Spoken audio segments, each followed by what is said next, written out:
భయభీతి నిరాశలయం ప్రభువా భయభీతి నిరాశలయందు నా ప్రభువా బహుగా ధైర్యంబు నాకు సగీతివి బహుగా ధైర్యంబు నాకు సగీతివి ప్రభువా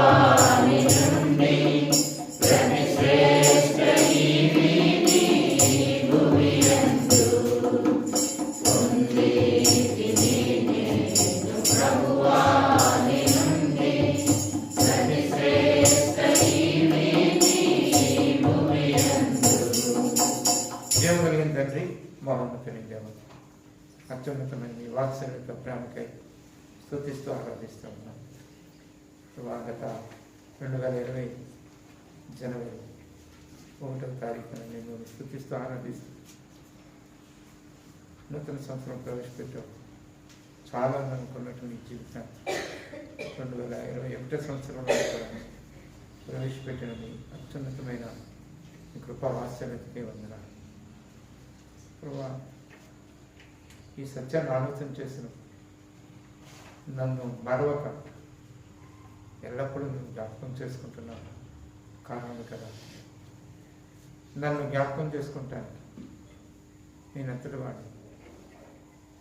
అంతరిక్షాన్ని చూస్తే, సూర్యచంద్రులను చూస్తే, ఈ భూమి మీద ఉన్న సృష్టిని చూస్తే ఎందుకు కూడా కొరగాని వాడిని. కేవలం మీ స్వారూప్యం నాకు ఇవ్వటానికి అంతే కదా. ఆ స్వారూప్యాన్ని పోగొట్టుకున్న వాడిగా ఉన్నా మీ కుమారుడు ద్వారా మళ్ళీ తిరిగి ఆ స్వారూప్యాన్ని నాకు ఇవ్వటానికి ఇష్టపడ్డాను. నా నుండి అట్టి విధానాన్ని కోరుతా ఉన్నాను. నిజమే ధూళి ఉంటున్నాను, అంతలో కనుకొని అంతలో మాయమైపోయి అలుగుతున్నాను. అప్పట్లో ఎంత గొప్ప ప్రాణాలు కలిగి ఉన్నారు అనేటువంటి ఎరిగిన వాడిని స్తుతిస్తూ ఉన్నాను. మహిమ ప్రభావాలు మీ కుమారుని కిరీటంతో ధరింపచేశారు. ఒక దినాన్ని నన్ను కూడా ఆ రీతి విధానంలో మహిమపరచబడబోతూ ఉన్నారు. పాపపు యొక్క శిక్షణను విడిపించిన నన్ను, పాపపు అధికారం నుండి కాపాడుతూ నడిపిస్తున్న నన్ను, ఒక దినాన్ని పాపపు సన్నిధి నుండి నేను ఎత్తబడిన తర్వాత నన్ను మహిమపరిచేవాడిగా నేను ఉన్నందుకే ఉన్నాను. బ్రదర్ వర్షం పత్రిక 8వ అధ్యాయం నన్ను నీతిమంతుడిగా తీర్చాడు, నన్ను పిలిచాడు, నన్ను నీతిమంతుడిగా తీర్చిన నన్ను మహిమపరిచాడు. ఒక దినాన్ని నేను చూడబోతా ఉన్నాను. అందుకొరకే వారు నన్ను సిద్ధపరుస్తూ ఉన్నాను. ఈ భూమి మీద జీవిస్తున్నటువంటి రక్త సంబంధిక బాంధవ్యాలను బట్టి ఈ 2021 సంవత్సరం నన్ను, నా తమ్ముడిని, నా చెల్లిని, నా అమ్మని మీ సన్నిధిలో సజీవులుగా కనిపించి మిమ్మల్ని ఆరాధించేటువంటి ధన్యత నా బ్రతుకులు అనుగ్రహించిన ఈ గొప్ప భాగ్యాన్ని బట్టి మిమ్మల్ని ఆచరిస్తాను. వ్యక్తిగతమైన విధానంలో నన్ను, నా భార్య, నా కుమారుడు, నా కోడలు సజీవులు మీ సన్నిధిలో కనిపించి ఈ గొప్ప ధన్యత ఆరాధికులుగా ఉంచినందుకు, ఎందుకంటే ఈ గొప్ప భాగ్యం సొలొమోనుకు దొరకలేదు, దావీదుకు దొరకలేదు. ఎన్నికలైన నాకు మీరు అనుగ్రహించిన ఈ గొప్ప భాగ్యాన్ని బట్టి నేను స్తుతిస్తూ మిమ్మల్ని ఆరాధిస్తాను. నా ప్రభు, నా రక్షకుడు యేసుక్రీస్తు నామమున స్తుతించి ఆరాధించి సమర్పిస్తున్నాను తండ్రి.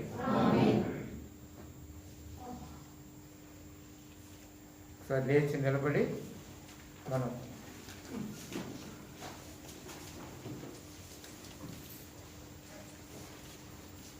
257వ పాట ఒకసారి అందరు లేచి నిలబడి 257వ పాట, పాత పుస్తకాలు 220.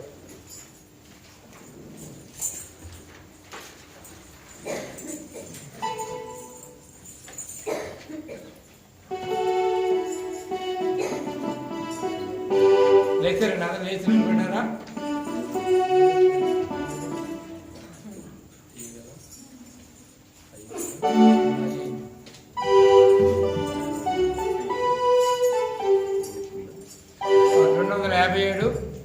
కొత్త పుస్తకాలు 220, పాత పుస్తకాలు. మేము భయపడము, ఇక మేము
బైబిల్ పదవుల్లో అలాగే ఉంటుంది. ఈ బైబిల్ పదవి ఓ దేవునికే మహిమ అన్నారు. ఓ దేవునికే మహిమ లేవనెత్తెను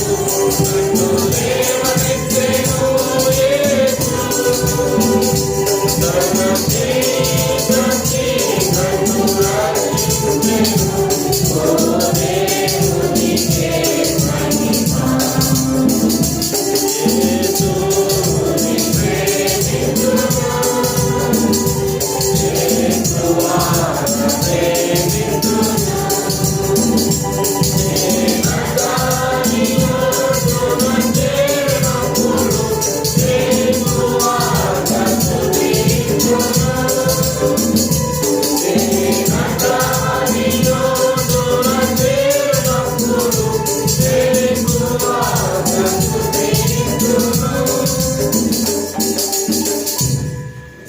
దయతో కూర్చోండి.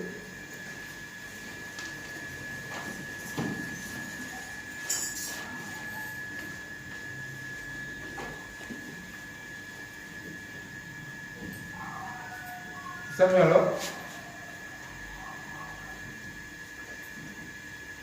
ఒకసారి ఒక వివాదం జరిగింది. ఎవరు గొప్ప అని ఒక పెద్ద కాన్ఫరెన్స్ ఏర్పాటు చేసి అందులో వాళ్ళు ఏమన్నారంటే వాళ్ళకి గ్రంథాల గురించి మాట్లాడారు. వాళ్ళకి దైవజనులు ఏం చేశారంటే బైబిల్ గురించి మాట్లాడారు. వాళ్ళు అప్పుడు ఏం చేశారంటే వారు చెప్పిన గ్రంథాలన్నీ కూడా తీసుకొచ్చి అక్కడ ఉన్నటువంటి టేబుల్ మీద పెట్టారు. టేబుల్ మీద పెట్టి అన్నిటికీ ఒక్కొక్క గ్రంథం నుంచి వాళ్ళు వివరణ చేస్తూ వచ్చారు. వాళ్ళు మా గ్రంథం గొప్ప అంటూ చెప్పుకోండి వస్తారన్నారు. వాళ్ళు ఏం చేశారంటే కుయుక్తిగా బైబిల్ గ్రంథాన్ని అన్ని గ్రంథాల కంటే అడుగును పెట్టారు. దైవజనుడు సాఫీగా లేసి మీరు ఎన్ని చెప్పినా మీ గ్రంథాలన్నిటికీ మూలము బైబిల్ గ్రంథమే అన్నాడు. వాళ్ళు చాలా కోపం వచ్చారు. అప్పుడు ఏం చేశాడు, బైబిల్ గ్రంథాన్ని తీసేసి పైన పెట్టాడు. ఆ దైవజనుడు మాట్లాడుతూ మీ గ్రంథాలన్నిటికీ కూడా ఉన్నతమైన గ్రంథం బైబిల్ గ్రంథం అందుకే పైన ఉంది అన్నాడు. వాళ్ళకి ఇంకా కోపం వచ్చి మధ్యలో పెడదామని చెప్పి మధ్యలో పెట్టాడు. అప్పుడు ఆయన అన్నిటికీ కూడా కింద నుంచి మధ్య వరకు మధ్య నుంచి పై వరకు కూడా కేంద్ర బిందువు బైబిల్ అని. నూతన సంవత్సరంలో కొన్ని విషయాలు నేర్పాలి అని అనుకుంటాను. లేచి నిలబడినప్పుడు మీ బైబిల్ మీ చేతిలో ఉండాలి. మీ బైబిల్ మీ కాళ్ళ దగ్గర ఉండకూడదు. లేచి నిలబడి మీరు ఎప్పుడైనా చూసారా బైబిల్ గ్రంథాన్ని పైకెత్తి పాడమంటే రెండు చేతులు పెట్టి ఇలా పాడేవాళ్ళు ఎవరన్నా చూసారా? ఎవరు? అది నేర్చుకున్నాడు పురుషత్వం. రెండు ఎంత బాగుంటుందని చూపించడం అన్నమాట బైబిల్ కదా. కనీసం అలా చేయకపోయినా మనం లేచి నిలబడినప్పుడు మాత్రం మీ బైబిల్ పాదాల దగ్గర ఉంది. అన్న మీరు అన్నారు కదా బైబిల్ కిందడితే అది పునాది అని మాకు పునాది అని అనుకుంటుంది. మీరు చాలా మంచోడు, చాలా తేలిక, మామూలుగా కూడా కాదు. అంత ధైర్యమైన అంటే కత్తి కర్ర ఎరగనివ్వరు, పాము సామాన్లు.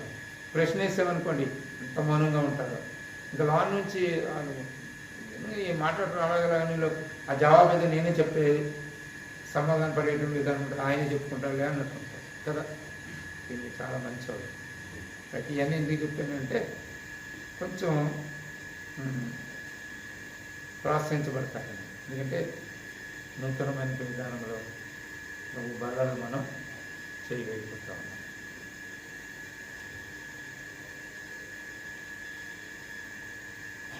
అపొస్తలుడైన పౌలు కొరింథీ సంఘానికి రాసిన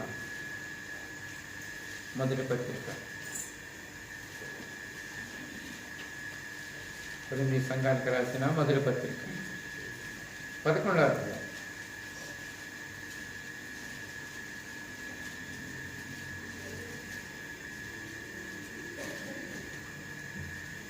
అధ్యాయం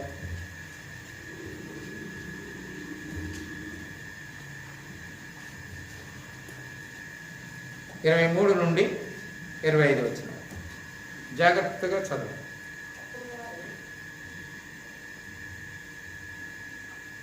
నాతో కలిసి అందరం కలిసి చదువు 23 నుండి 25 వరకు.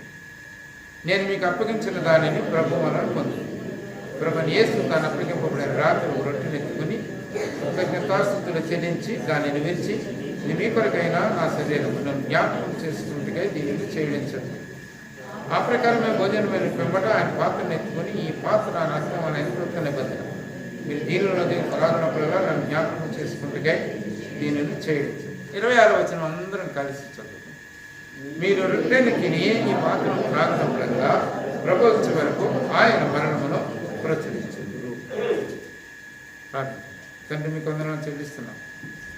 మంచి దేవుడు, నమ్మదగిన దేవుడు, అందరిని బట్టి మీకు వందనాలు చెల్లిస్తున్నాం.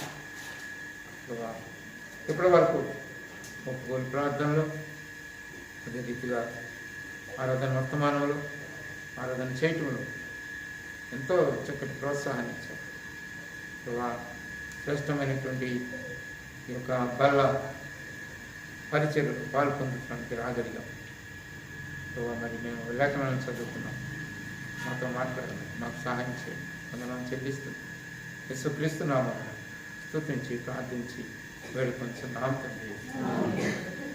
చూడండి, మోటార్ వేశారు పెద్ద ఆ బాత్రూంలో అట్లా ఇప్పేసి ఉంటారు ట్యాప్. అంటే రాలేదు కదా అని గమ్మున వదిలేస్తుంటారు. చూడండి ఒకసారి చెక్ చేయండి.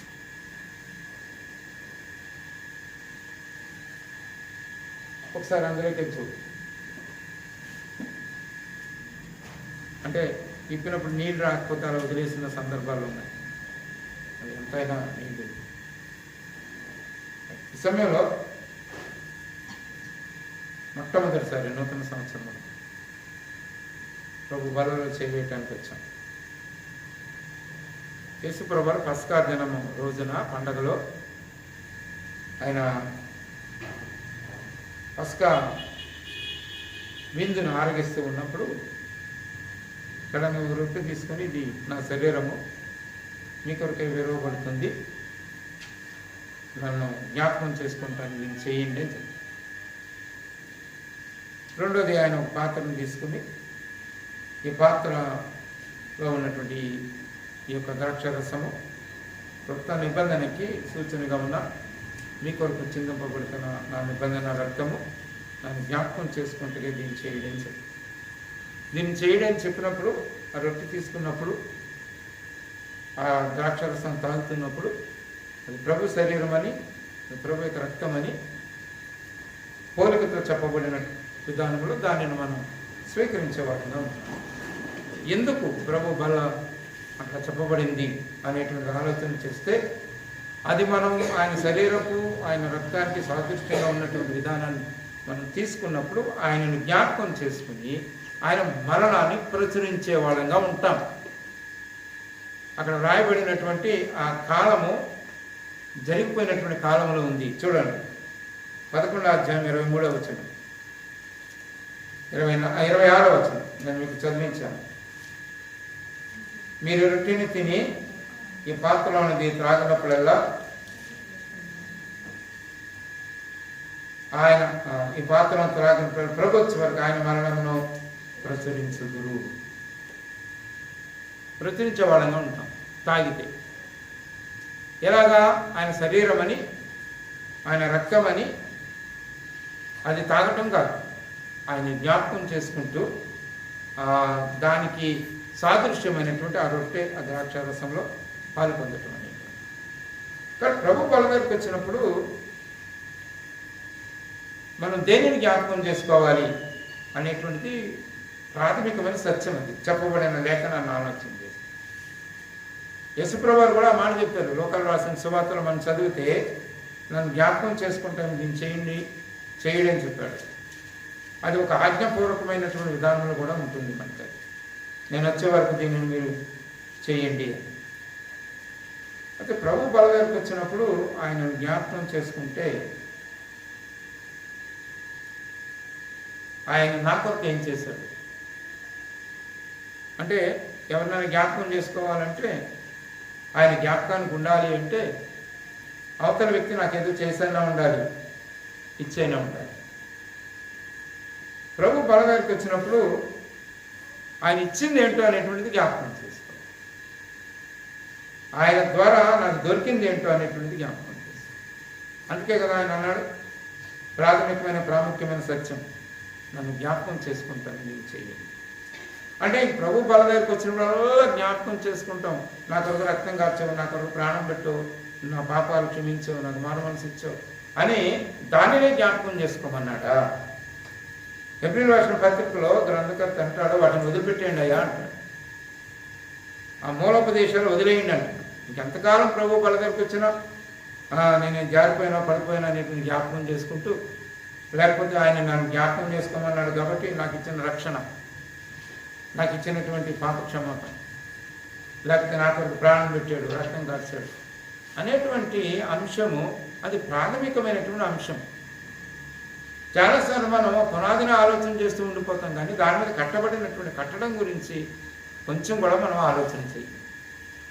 అందుకే పునాది బలంగా ఉంటుంది, కట్టబడేటువంటి కట్టడం బలహీనంగా ఉంటుంది. కారణం ఏంటి అంటే మనం పునాదిపరమైనటువంటి విధానంలోనే ఉండిపోతాం. ఆయన చేసినటువంటి ఆయన జ్ఞాపకం చేసుకుంటే మనకు దొరికేటువంటిది అద్భుతకరమైనటువంటి అనేకమైనటువంటి ఆశీర్వాదం, అనేకమైన ఐశ్వర్యం ఆయన దాచి ఉంచాడు అనేటువంటిది మనం ఆలోచన చేస్తే చూడండి. కొరింథీయులకు రాసిన మొదటి పత్రిక 3వ అధ్యాయం 6వ అధ్యాయం. కొరింథీయులకు రాసిన మొదటి పత్రిక 6వ అధ్యాయం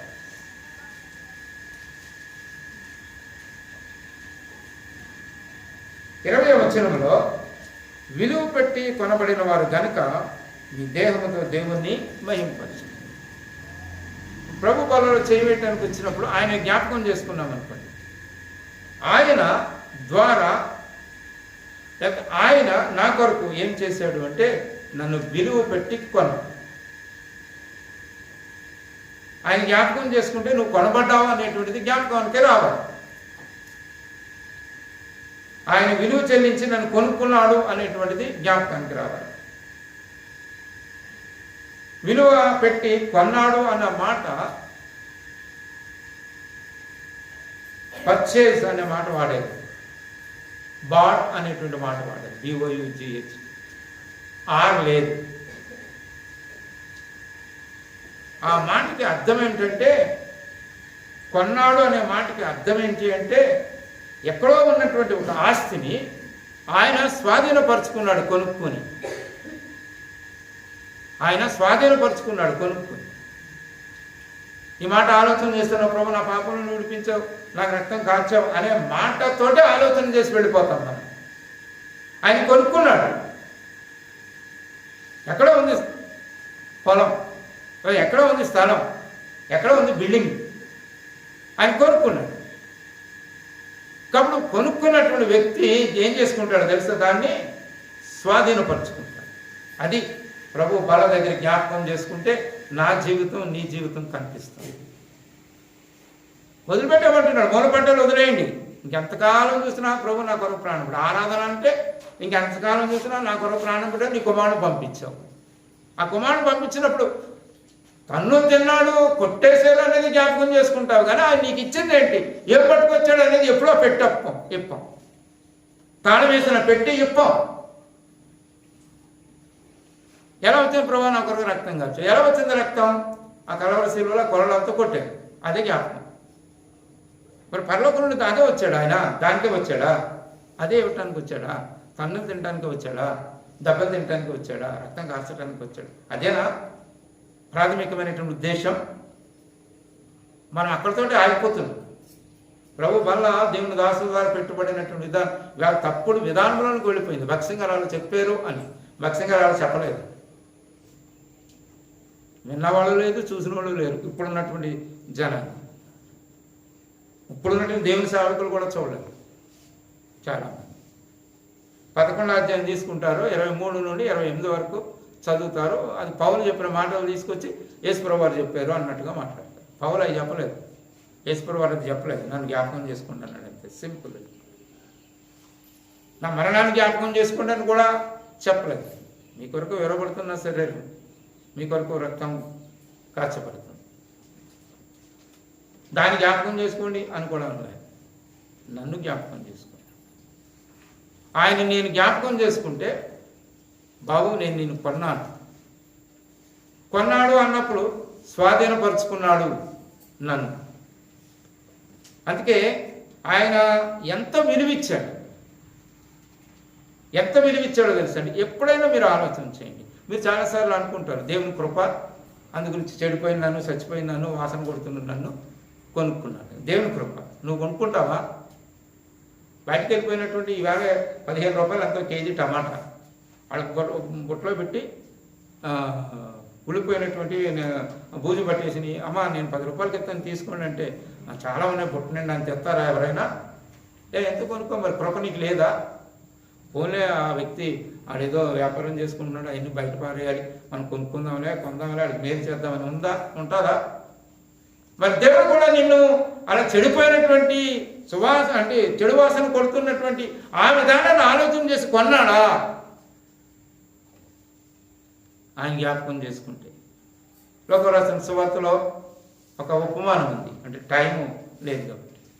ఒక ఆయన ఒక విలువైనటువంటి ముత్యాన్ని చూశాడంట.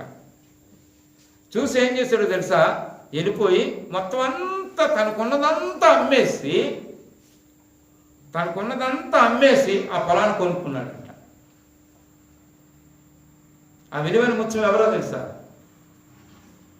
నువ్వు నేనే. అందుకే ఆయన ఏం చేశాడు? అన్నీ అమ్మేశాడు. ఎంత అమ్మేశాడు? దేవునితో ఉండడు విడిచిపెట్టడం భాగ్యం అని ఎంచుకోవాలి.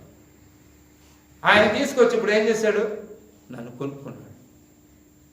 ఆ కొనుక్కున్నటువంటిది చెడిపోయినటువంటి, లేకపోతే నాశనం అయిపోయినటువంటి ఇంకోటి అనేటువంటిది కాదు. ఆయన నేను అలా ఉన్నాను ఆయన దృష్టిలో విలువైన వాడు. అందుకే జాగ్రత్తగా గమనిస్తే ఆయన నన్ను కొన్నాడు అన్నప్పుడు గమ్ముని మనం ఆలోచన 5 P'లు జ్ఞాపకం చేసుకోండి. ఒకటి పర్చేజ్ చేశాడు. పర్చేజ్ చేయాలంటే ప్రైస్ చెల్లించాలి. ఆ ప్రైస్ చెల్లించి నన్ను తీసుకొచ్చాడంటే ఒక ప్లాన్ ఉంది. ఆ ప్లాన్ ఏంటి అంటే దానికి ఒక పర్పస్ ఉంది. అదంతా అయిన తర్వాత ప్రైజ్. అది నన్ను జ్ఞాపకం చేసుకొని నిన్ను ఎంత కొన్నానో తెలుసా? ఒక ఉద్దేశం. నిన్ను ఎంత కొన్నానో తెలుసా? ఒక ప్రణాళిక. నిన్ను ఎంత కొన్నానో తెలుసా? నీకు బహుమతి ఇవ్వాలని కొన్నాను. అది ప్రభుని జ్ఞాపకం చేసుకుంటే, ఈ 5 P'లు జ్ఞాపకం పెట్టుకుంటే దేవుడు నన్ను ఎందుకు కొన్నాడో అనేటువంటిది అర్థం. సరే, కొన్నాను అన్నప్పుడు ఎక్కడి నుండి కొన్నాడు? పాపపేక బానిసత్వం నుండి కొన్నాడు.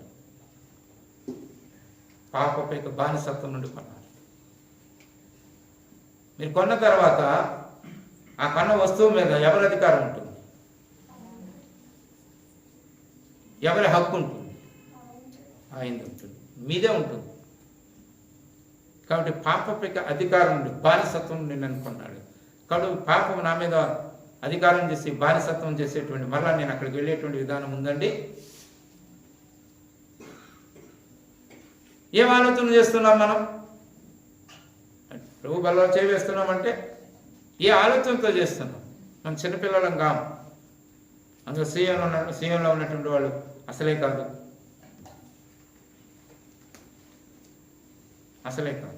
ఎందుకంటే అందరూ కూడా వాక్యాన్ని ఎరిగిన వారు, మంచి ప్రార్థనా పరులు, ఆరాధికులు, దేవుని కార్యాలంటే ఆశ కలిగిన వారు. అవన్నీ ఎక్కడి నుండి వచ్చాయి? ఎక్కడి నుండి వస్తూ ఉన్నాయి? దేవుని పట్ల, దేవుడు చేసిన కార్యాల పట్ల ఆ ఆలోచన ఉంది. కాదు ఎక్కడ ఉన్నాం మనం? మంచిదే అనుకున్నట్లుగా బడి జన్మించాడు, బాగానే ఉంది. ఎదుగుతూ ఉన్నాడు, బాగానే ఉంది. ఒక టైం వచ్చిందా ఆగిపోయి, ఇంకా మాకు అప్పుడు చెప్తూ ఉంటాం కదా, మా ఇంటి దగ్గర ఒక పాప నేను తీసుకొచ్చాను ఇక్కడ మధ్యలో. ఆ పాప ఆ అమ్మ ముసుకేసి, మీకు వాట్సాప్లో కూడా పెట్టాను నేను మొన్న, చూశాను. అమ్మా కొంచెం అభిషేకం పొందుకో అంటే, ఆ పిల్ల అభిషేకం పొందినటువంటి విధానం ఎలా ఉందంటే గంతులే. చాలా బాగుంది. అందరూ సంతోషించారు. అందరూ వాట్సాప్లో పెట్టేసి 2వ సంవత్సరం, 4 సంవత్సరాలు అయింది. అమ్మ అభిషేకం పొందుకో అంటే అలాగే దసరా బాసరా అంది అనుకోండి. 6 సంవత్సరాలు 7 సంవత్సరాలు 8 సంవత్సరాలు అయిన తర్వాత ఆ అమ్మాయి ఈపు ఆరగొట్టేది వాళ్ళ అమ్మ. మరి అభిషేకం పొందుకుంది. ఇవాళ వాక్యం ఎరిగినటువంటి మనం ధ్యానిస్తూ ఉన్నటువంటి విధానంలో చదువుతూ ఉంటాం. సత్యాన్ని మనం ఎరిగిన వాళ్ళు ఉంటాం, పరిశుద్ధాత్మని బోధించేవాడు ఉంటాం. కాబట్టి ప్రియమైన వాళ్ళ ఆయన కొన్నాడు. ఎక్కడి నుంచి కొన్నాడు? లోకపులో పాపపు యొక్క బానిసత్వం నుండి కొన్నాడు. కాబట్టి నేను ఇంకా అందులో ఉండను. నేను అందులో ఉండి జీవించేటువంటి విధానం ఉండదు. నాకు ప్రభువుని జ్ఞాపకం చేసుకోవాలి. నేను కొనబడ్డాను, పాపపు యొక్క బానిసత్వం నుండి కొనబడ్డాను. రుజువు ఉంది కదా, పత్రం ఉంది కదా, అథారిటీ ఉంది కదా, చెల్లించబడినటువంటి విడుదల చేయబడినటువంటి స్వేచ్ఛ ఇచ్చినటువంటి పత్రం ఉంది కదా. ఏంటి? ప్రభు బల్ల.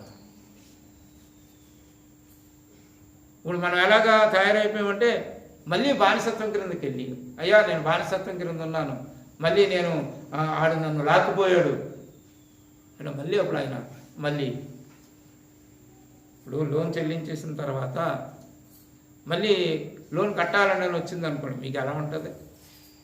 లోన్ తీసుకున్నప్పుడు ఉన్నటువంటి సార్ అన్నటువంటిది స్వరము మారిపోతుంది, తర్వాత ఆ పలికే పదాలు కూడా మారిపోతాయి. ఏంటి సార్ కట్టేసాం కదండి మళ్ళీ వచ్చింది అంటాం. అదే లోన్ తీసుకున్నప్పుడు అలాగే సార్ కొంచెం సాయం చేయండి సార్ అంటాం. ఇవాళ మనం ఏ స్థాయిలో ఉన్నాం, ఎలా ఉన్నాం తెలుసా? ఏంటండి నా మీద ప్రభుత్వం చేయటానికి, నా యొక్క ఇదిని ఆలోచన చేయటానికి, మళ్ళా బానిసలుగా నేను అందులో ఉండటానికి ఏంటి? అదిగో ప్రభు బల్ల. ఆయన జ్ఞాపకం చేసుకుంటే ఏమని అంటాం? ప్రభు నన్ను కొన్నారు. ఎక్కడ నుండి కొన్నాం? పాపపు బానిసత్వం నుండి కొన్నాడు ఆయన. 5 పీలు జ్ఞాపకం పెట్టుకోండి. పర్చేజ్ చేశాడు, ప్రైస్ చెల్లించాడు, ప్లాన్ ఉంది, పర్పస్ ఉంది, ప్రైజ్ ఉంది. అది దేవుని యొక్క ఉద్దేశం, ప్రభు యొక్క ఉద్దేశం. ఆయన అందుకే ఈ భూమి మీదకి వచ్చాడు. అంతే తప్ప అంటే అది పొందాలంటే మార్గం సరళం చేయాలి కదా. ఆ మార్గం సరళం చేయటంలో ఆయన త్యాగపూరితమైన విధానంలో ఇష్టపూర్వకంగా తిన్నాడు. ఆయన ఎందుకు తిన్నాడు? ఇష్టపూర్వకంగా నన్ను కొనటానికి తిన్నాడు. ఆ ప్రవచనం చదివితే అర్థమవుతుంది. కాబట్టి ఇప్పుడు నేను లోకపేక విధానంలో నేను పాపము నుండి కొనబడ్డాను. రెండోది శరీరపు యొక్క స్వభావం నుండి కొనబడ్డాను. శరీరం నుండి కొనబడ్డాను అంటే శరీరం అంటే ఈ బాడీ కాదు. బైబిల్ గ్రంథంలో శరీరం అన్నప్పుడు ఈ బాడీ కాదు, దీన్ని రాసినప్పుడు బాడీ అని రాశారు. అప్పుడు మనకి ఈ మానసయుక్తమైనటువంటి దేహం అని. శరీరం అంటే స్వభావం, శరీరం అంటే స్వభావం. దేవుడు ఆ శరీర స్వభావాన్ని నిన్ను కొన్నాడు. అది నా మీద ఏర్పాటు చేయడానికి హక్కు లేదు, ఎందుకంటే ఆయన పూర్తిగా పెనాల్టీ చెల్లించేశాడు, సమాప్తమైంది. ఇంకా నేను ఆలోచన చేస్తున్నానంటే అర్థం ఏంటి?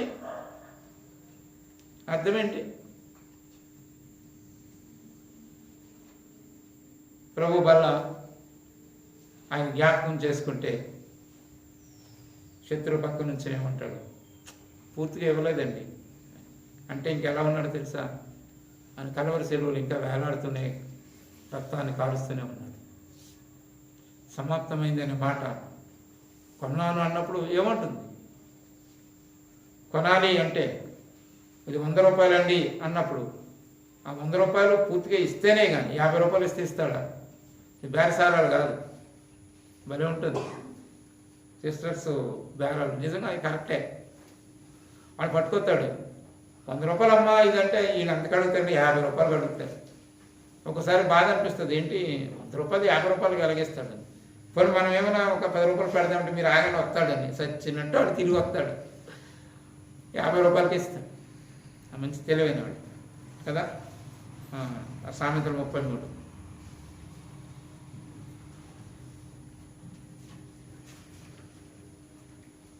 శత్రువు ఇది మభ్యపెట్టేవాడు. ప్రభు బలలో చేవేసి శరీరానికి అమ్ముడుబడినటువంటి విధానం మన జీవితాలు గత సంవత్సరం అంతట్లో ఉంది. శరీర స్వభావము చాలా ప్రమాదకరమైనటువంటి శరీర స్వభావం ఎలా ఉంటుందో తెలిసిన పరమగీత గ్రంథం 2వ అధ్యాయంలో చూడండి, మన ద్రాక్ష తోటలు చూడండి, మన ద్రాక్ష వాళ్ళు పూతలు పూసాయి, కానీ ఏం చేస్తూ ఉందో తెలుసా? నక్కలు కాదు పాడు చేసేది, ఏంటి? గుంట నక్క. కనిపించదు, స్వభావం బయటికి కనిపించదు, కానీ ఆత్మఫలాన్ని కొరికేస్తారు. ఆలోచన చేద్దాం అందరం, అట్లా ఈ నూతన సంవత్సరంలో ఆలోచన చేయటానికి, అట్లా జీవించడానికి ప్రయత్నం చేద్దాం తప్పకుండా. ఒకటి, పాపపు యొక్క బానిసత్వం నుండి కొన్నాడు, శరీరపు యొక్క స్వభావం నుండి కొన్నాడు, మనుషుల దాస్యం నుండి కొన్నాడు. చాలామంది మనుషులకు దాసులు అయిపోతారు. ఆ మనుషులకు దాసులు అయిపోతారంటే ఇంకొకటి, నా పనికో, నా ఉద్యోగానికో, నా దీనికో, లేదా నా డబ్బు సంపాదనకో దాసులు అయిపోయేట్టుకున్నాడు. ఇంకా అందులోనే ఉండిపోతాం. అక్కడ నుండి కొన్నాడు. అందుకే ఎఫెసీ పత్రికలు మనం చదువుతాం, మీరు మనుషులకు దాసులు కావద్దు, ప్రభు విలువ పెట్టుకున్నాడు. బాధ్యత వేరు, దాసత్వం వేరు. మళ్ళీ చెప్తాను, దాస్యం వేరు, బాధ్యత వేరు. అన్ని విషయాలలో బాధ్యత పోయింది. నీ ఉద్యోగం ఉంది, కరెక్ట్గా 8 గంటలకు వెళ్ళాలా? నువ్వు ప్రార్థన చేసుకోవాలంటే అందు గురించి నేను 8:30కు వస్తానంటే ఉద్యోగం తీసేది. అందు గురించి బాధ్యతను ఖచ్చితంగా నెరవేర్చాలి, కానీ బానిస కాకూడదు. అందు నుంచి కొన్నాడు, అంటే ఆ స్థితి నుండి కొన్నాడు, ఆ ఆలోచన నుండి కొన్నాడు. ఆలోచద్దు. ఆవలిస్తే ఇప్పటి వరకు లేదు, సీఎంలో ఎవరు ఆవలించలేదు ఇప్పటి వరకు. ఆవలిస్తే మాత్రం 2 చేస్తాను, నేను లేచి నిలబడి ముఖం కడుక్కునే వరకు ఆపేస్తాను, లేకపోతే నేనైనా వాక్యాన్ని ఆపేస్తాను. దేవుని యొక్క వాక్య పరిచర్యలో నచ్చనటువంటిది మొట్టమొదటిది ఆవలించటం.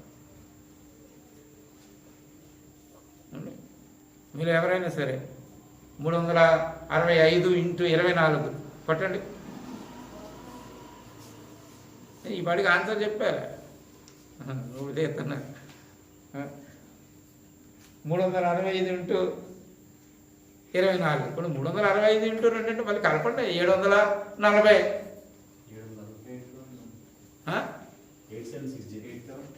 8760 860 గంటలు. 860 గంటల్లో దశంభాగం ఎంత? 8,760 గంటల.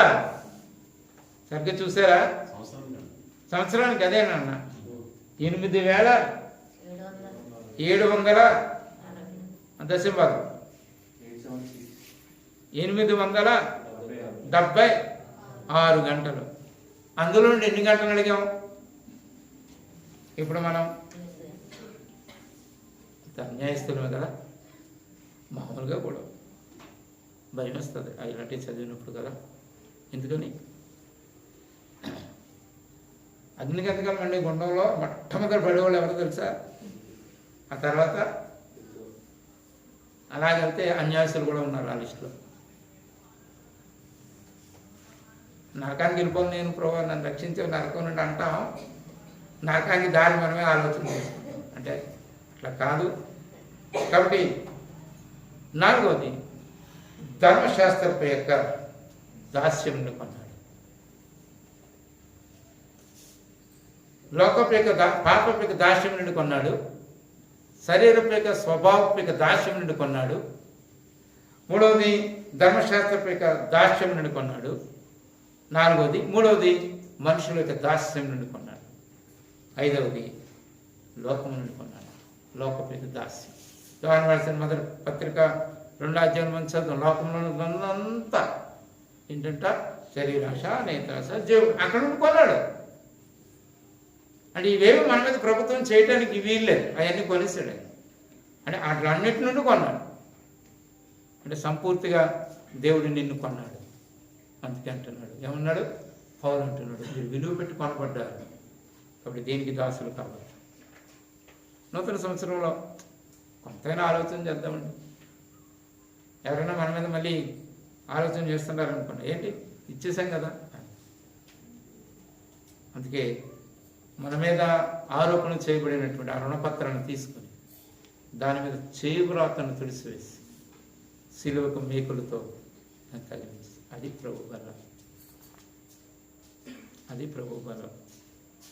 అక్కడ బల దగ్గరకు వచ్చినప్పుడు ఆయన జ్ఞాపకం చేసుకుంటే చెప్పొచ్చు చక్కగా. ఆ స్వభావం వస్తుంది అనుకోండి, ప్రభా ఏంటి అత్తమాని స్వభావం వచ్చేస్తుంది, నువ్వు నన్ను అనుకున్నారు కదా, ఏంటి ఇది చెప్పండి అంటే ఎంత బాగుంటుందో. ఎంతమంది యాక్షన్ చేస్తారో తెలుసు, ఎంతమంది అందులోనికి మనకి సహకారులుగా ఉంటారో తెలుసండి. పరిపూర్ణతలను పడటానికి ప్రభు ఈ గొప్ప అవకాశం ఇచ్చాడు. కాబట్టి కొనబడ్డాం మనం, అది జ్ఞాపకం చేసుకుంటాం. ఎలా కొనబడ్డాడు? మనం ఎలా కొనబడ్డాం? శ్రమ గుండా వెళ్ళాడు ఆయన, శ్రమల గుండా వెళ్ళాడు, అవమానాల గుండా వెళ్ళాడు. తన శరీరం మీద రక్తపు చారికలు ఉన్నాయి, ఆయన ముఖం మీద ఉమ్ములు ఉన్నాయి, గడ్డాన్ని పెరికేస్తే అంతా కూడా వాసిపోయి ఉంది. ఆ శరీరం మీద మేకులతో కొడతా ఉన్నారు. ఆ రాత్రంతా కొట్టారు. కొంచెం కూడా ఒక గ్లాసు నీళ్ళు కూడా ఇవ్వలేదండి. దారం వెళ్ళిపోతుంటే ఎవరైనా మొచ్చపడిపోయి ఏ యాక్సిడెంట్ అయ్యి పడిపోతే గమ్మున ఎవరొకరు పట్టుకొని నీళ్ళు ఇస్తారు. ఆ నిస్సహాయుడిగా ఆయన ఉండిపోయాడు. కారణం, నేను కొనాలని. అవి ఎలా చెల్లిస్తూ ఉన్నాను, ఆలోచన చేస్తూ ఉన్నాను. తినేసి ప్రభు నేను పాపం చేసాను, తప్పు చేశాను, అలా చేసిన వారం అంతా సంవత్సరం అంతా చేసాము.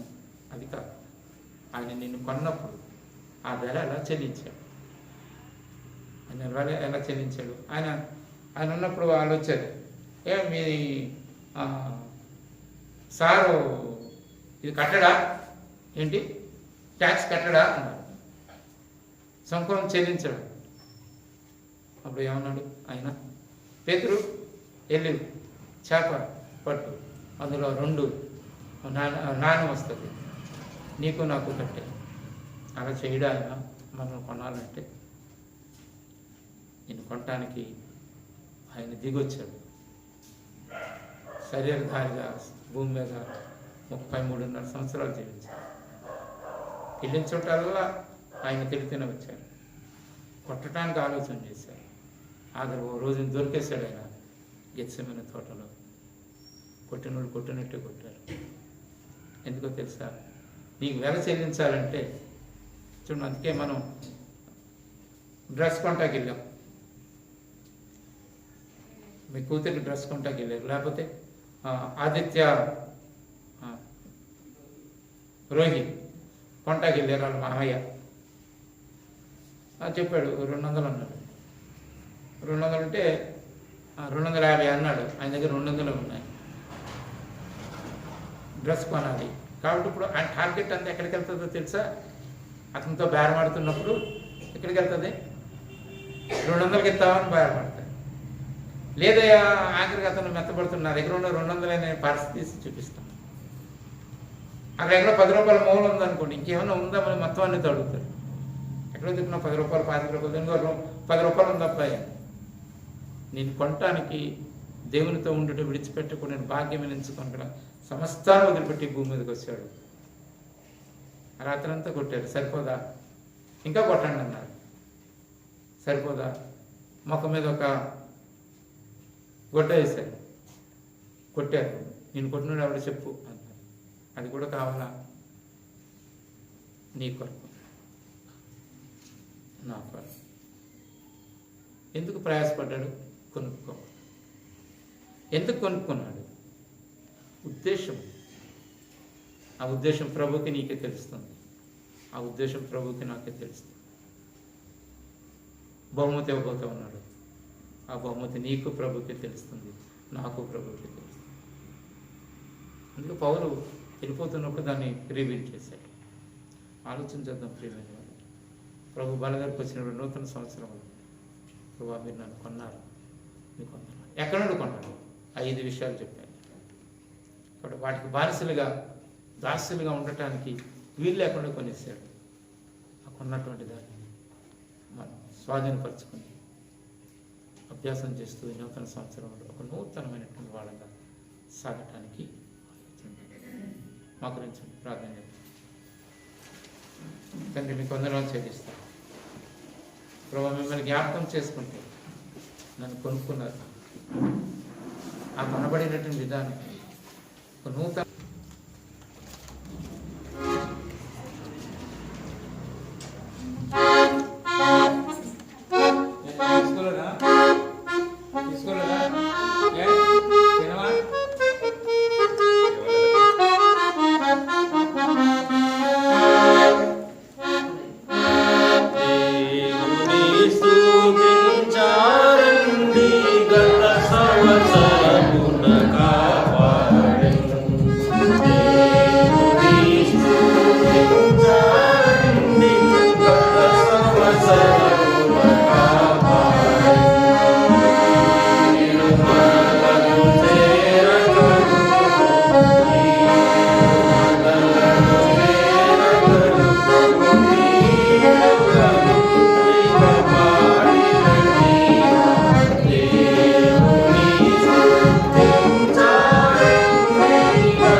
ఏం కాగలదా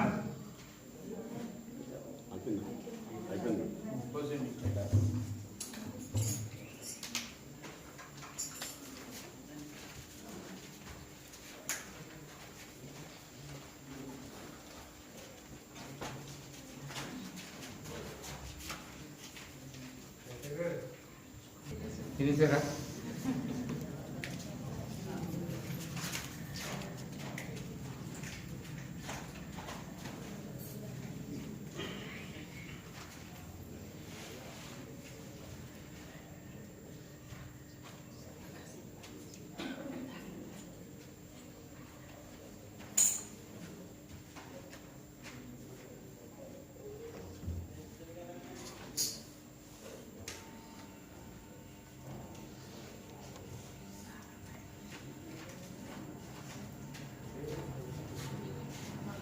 బాబు రండి అందరూ.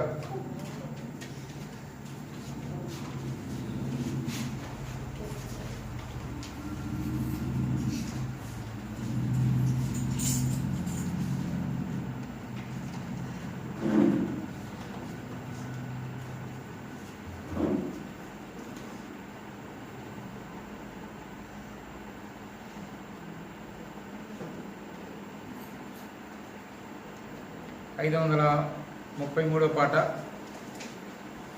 730 పాత పుస్తకాలు, 533 కొత్త పుస్తకాలు, 730 పాత పుస్తకాలు. 1, 4, 6.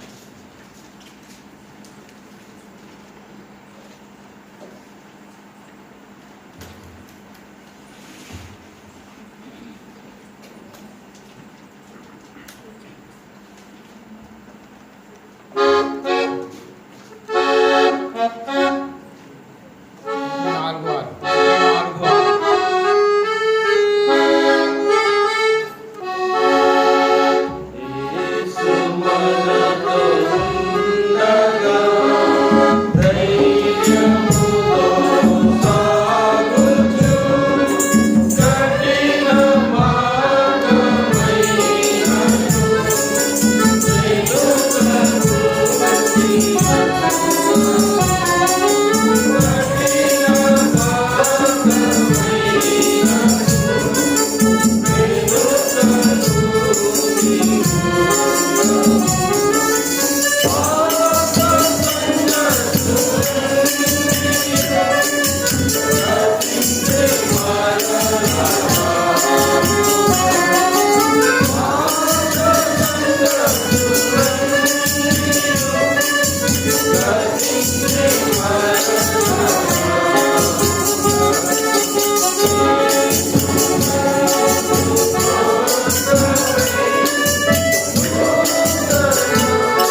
యేసుని వాకు పాడు యేసుని వాకు నిత్యము నిలిచి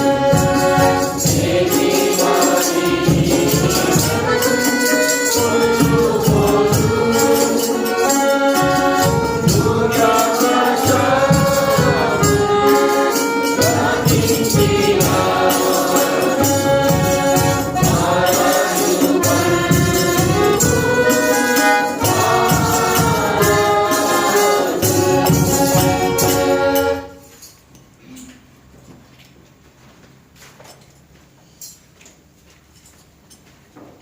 మనం చివరి వర్తమానము ఇవ్వబడిన సంఘ వాగ్దానాల మీద వర్తమానం ఉంటుంది.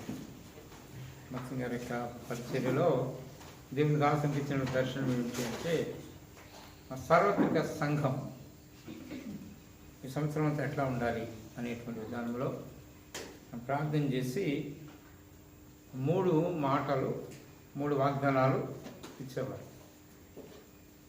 దాని కొరకు కనిపెట్టి దాని కొరకు ప్రార్థన చేసి ఇచ్చాం. అప్పుడు అంటే కామన్గా అంటే సామాన్యంగా 3 వాగ్దానాల్లో కూడా ఒక మాట ప్రాముఖ్యమైనటువంటి మాట ఉండేది. సంఘం అంతా 1 హెచ్చరిక, 1 ప్రోత్సాహం, 1 వాగ్దానం, మధ్యలోది వాగ్దానం, 1 హెచ్చరిక, 1 ప్రోత్సాహం అలా ఇచ్చేవారు. రాను రాను మరి ఆ దర్శనం తొలగిపోయారు. నుంచి సంబంధం లేకుండా ఉండేటువంటి విధానంలోకి వచ్చేసి అంటే అది వాస్తవమే. ఎందుకంటే వాక్యం కూడా చెప్తాం, దేవుని యొక్క వాక్యం కూడా అంత్య దినాలలో జరిగేటువంటి పరిస్థితులన్నీ కూడా చెప్పబడతాం. విశ్వాసులకి జీవితాల్లో కూడా అది చోటు చేసుకుని వచ్చేటువంటి ప్రమాదం. అయితే పరిచయం ప్రారంభించినప్పుడు మేమేమనుకున్నామంటే సహోదరులందరూ కలిసి ఫిబ్రవరిలో ఏ క్యాలెండర్ పెడతారో, ఏ మూట గాడి పెడతారో అది మనం పెట్టుకుందాం అని మనం చేస్తున్నటువంటి పరిచయం చేస్తున్న సేవకులు సహోదరులందరూ కలిసి ఆ నిర్ణయం తీసుకున్నప్పుడు దానికి కట్టుబడి ఉన్నాం. ఈ దినం హెబ్రోన్లో మరి ఆ మోటో కార్డు పెట్టారు. అదేంటంటే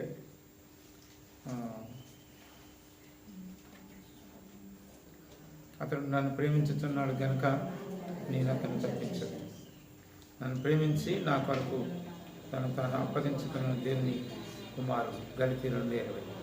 దేవుడు తన్ను ప్రేమించి వారి కొరకు ఏం సిద్ధపరిచినో కంటికి కనబడదు. అయితే అవి తీసుకున్న మనం మీరు నిన్న పోయిన వారమే తీసుకున్నారు. అయితే 31వ తారీఖు రాత్రి 4వ వర్తమానము ఈ వాగ్దానాల మీద ఉంటుంది. తర్వాత 1వ తారీఖున కూడా 4వ వర్తమానం ఈరోజు ఏం చేస్తారు అంటే దానిని ఉపోద్ఘాతంగా చెప్పి తర్వాత రోజు అంటే 1వ తారీఖునే మధ్యాహ్నం మళ్ళీ వచ్చినప్పుడు దాని గురించి వివరణ ఇచ్చేటువంటి అనుభవం ఉంది. మనం కూడా అలా చేస్తాం. అది చిన్న పొరపాటు ఏం జరిగింది అంటే మేమందరం సోమవారం పరిచయం చేసుకున్నప్పుడు సోదరుడు ప్రతాప్ గారు తెలుసు, మనం మొదటి యానివర్సరీ రోజున వచ్చి వాక్యం చెప్పారు. ఆయన వచ్చారు సోమవారం. ఆయన వచ్చారు కదా అని చెప్పి మేము ఏం చేస్తామంటే బ్రదర్ చివరి వర్తమానం మీరు చూస్తారా అంటే చూస్తానండి. ఆ తర్వాత ఎవరు లేకపోతే నాకు వేయండి అంటే లేదు మీరు చూడండి బ్రదర్ అని అప్పగించాం. అంటే మేమేమనుకున్నామంటే ఇప్పుడు వరకు ఆయన వస్తారు తప్పకుండా, ఎందుకంటే వేరే చోట కూడా పరిచయం ఉంటుంది, అక్కడికి వెళ్ళి వస్తారన్నమాట. ఈ విషయం చేయలేదు. ఆయన కూడా నేను రానని కానీ ఆలోచన కానీ చేయలేదు. అంటే దేవుడు నాకు ఇచ్చిన దర్శనం మళ్ళీ ఒకసారి చెప్తున్నాను, దాన్ని మీరు అంగీకరించకపోయాను. దేవుని బిడ్డకి ఒక బాధ్యత అప్పగిస్తే, ఒక బాధ్యతలో నువ్వు పాలు పొందితే, నువ్వు ఫోన్ చేయించుకొని మళ్ళీ జ్ఞాపకం చేయించుకుంటున్నావు అంటే నువ్వు అన్ఫిట్ ఆ పరిచర్యకి. అది నా గొప్ప నా దర్శనం అంతే. అందుకే ఎవరు ఫోన్ చేయొద్దంట. పరిచయం ఉంది, ప్రార్థన చేద్దామన్నారు, వస్తే. ఇంకోటి ఏం చెప్తాంటే నువ్వు రావటం, ఇంకొకరు రావటం, తప్పకుండా ఫోన్ చేసి ఆ కన్సర్న్ వ్యక్తికి చెప్పాలి. అంటే పలానా వ్యక్తికి చెప్పాలి, నాకే చెప్పాలి అనేటువంటిది. ఎవరికో ఒక బ్రదర్కి చెప్తేరా, నువ్వు రాకపోతే ఇంటికాడ కుదరలేదు కదా అని కూర్చుండిపోతే ఇక్కడ వచ్చి నీ గురించి కనిపెట్టేటువంటి విధానం, దాని లెక్క నువ్వు చెప్పాలి. అది నేను అంటున్నాను, నాకున్నటువంటి 2-3 రావటం లేదండి. ఒక 5 ప్రార్థనకు వస్తున్నారు, 3 రావటం లేదు, ఇన్ఫామ్ చేశారు అనుకోండి, వీళ్ళిద్దరు కూడా రాదు. నష్టమే అవ్వదు, శాపం ఏమవుతుంది. వాళ్ళిద్దరూ ఎంత ఇబ్బంది పడతారు. మీరు మౌనంగా ఉండిపోవటం పరిచయం కూడా. అది రక్షించబడిన తర్వాత ఆ విధానం ఉంది. తర్వాత గత సంఘాల్లో పరిచయం చేసినప్పుడు కూడా అది అనుభవం నేర్చుకున్నాను. ఇంక ఫోన్ చేయకూడదు, బాధ్యత ఉంది. అలా బాధ్యత లేకపోతే, ఇన్ఫార్మ్ చేయకపోతే ఆ పరిచర్కి నువ్వు అన్ఫిట్ అంతే. అది నా దర్శనం. అందుకే ఎవరైనా మామూలుగా ఫోన్ చేసి అన్నా అంటే అది వేరే. నా కళ్ళ ఎదురుకుండా ఫోన్ చేస్తుంటే చేయొద్దని చెప్పాను. వద్దు, చేయొద్దు, చెప్పద్దు కూడా అంట. అంటే మరి అలా పెంచబడుతూ వచ్చాం ఆ సిస్టర్ని. అప్పుడు అనుకున్నాం ఒకవేళ ఏం ఫోన్ చేద్దామని, చేయటానికి లేదు, వద్దాను. నన్ను అడిగితే నేను వద్దాను. ఎందుకంటే బాధ్యత, మరి ఇవాళ ఎంత చక్కటి బాధ్యత పరిచయం ఉంది. ఫోన్ పట్టుకెళ్ళలేదంటే నువ్వు ఫోన్ ధ్యానం అసలు ఎంతో ఇదవుతేనే కానీ ఫోన్ పట్టుకురా, అయితే ఇంటికాడ పెట్టేస్తాను. దేవుని కంటే ఎక్కువ ఇదైనటువంటి ఏం లేదని, కానీ బాధ్యత వహించి కూడా తీసుకొస్తారు దాని గురించి. వచ్చి బాధ అనేటువంటిది ఉంటుంది. ఎంత సున్నితంగా ఉంటుందంటే ఇక్కడ బల దగ్గర ప్రార్థన చేస్తా ఉన్నాను, ఆ వెనకాల దేని గురించో మాట్లాడుకుంటూనే ఉన్నారు బయట, ఆ చెవులోకి వచ్చేస్తారు. అంత డిస్టర్బ్ అయిపోతాం. అందు గురించి చాలాసార్లు చెప్తూ ఉంటాను, అది దేని మీద ఆధారపడి ఉంటుందంటే నీ ఆలోచన మీద ఆధారపడి ఉంటుంది. ఇక్కడ ప్రార్థన చేస్తున్నాం, దాన్ని గౌరవం ఇవ్వాలి. ఇందులో పాల్పొందారు వీళ్ళు అలా మాట్లాడుతూ ఉన్నారు, చెవులకు వినపడతాను. ఇవి నేర్చుకోవాల్సింది సార్, కనీసం నూతన సంవత్సరంలో అయినా నేర్చుకుందాం. అంటే ఏమన్నా అంటే మీరు అలాగా అంటారు, చిన్నపిల్లలు ఆలోచన చేసి నిన్న పని చేస్తే వాళ్ళు ముఖాలు చూస్తే ఎలాడిపోయిపోయారు. ఆడు జోనతను వీళ్ళందరూ చాలా బాగా పనిచేశారు పిల్లలు. వాళ్ళని పెట్టుకుని మేము ఎంత పని చేసామో తెలుసండి. వెనక కూర్చున్నారు, లేచారు, అటు ఇటు తిరిగారు. 8 గంటలు అయింది, 8 గంటల నుంచి నేను అలా నిలబడే ఉన్నాను. ఇబ్బందులు ఉన్నా ఏమన్నా మీరు ప్రార్థన చేస్తారు, ఆ ధైర్యం నాకు. అందు గురించి రాలేదు ఆయన. ఎలాగని అన్నప్పుడు రంజిత్ కూర్చొని చూస్తున్నాడు, నాకు అనిపించింది ఏమన్నా నువ్వు చెప్తే బాగుంటుంది మా అబ్బాయి, నేను చెప్తాను. అందరం అయితే బాబు ఇప్పుడే ఏంటి అని అన్నారు, ఏమనలేదు.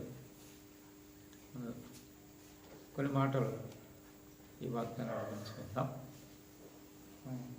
ఈవేళ మళ్ళీ 10 గంటలకు చేరి వస్తాం కదా, అప్పుడు దాసు దాని కొరకు నియమించబడ్డారు. ఆ వర్తమానాలను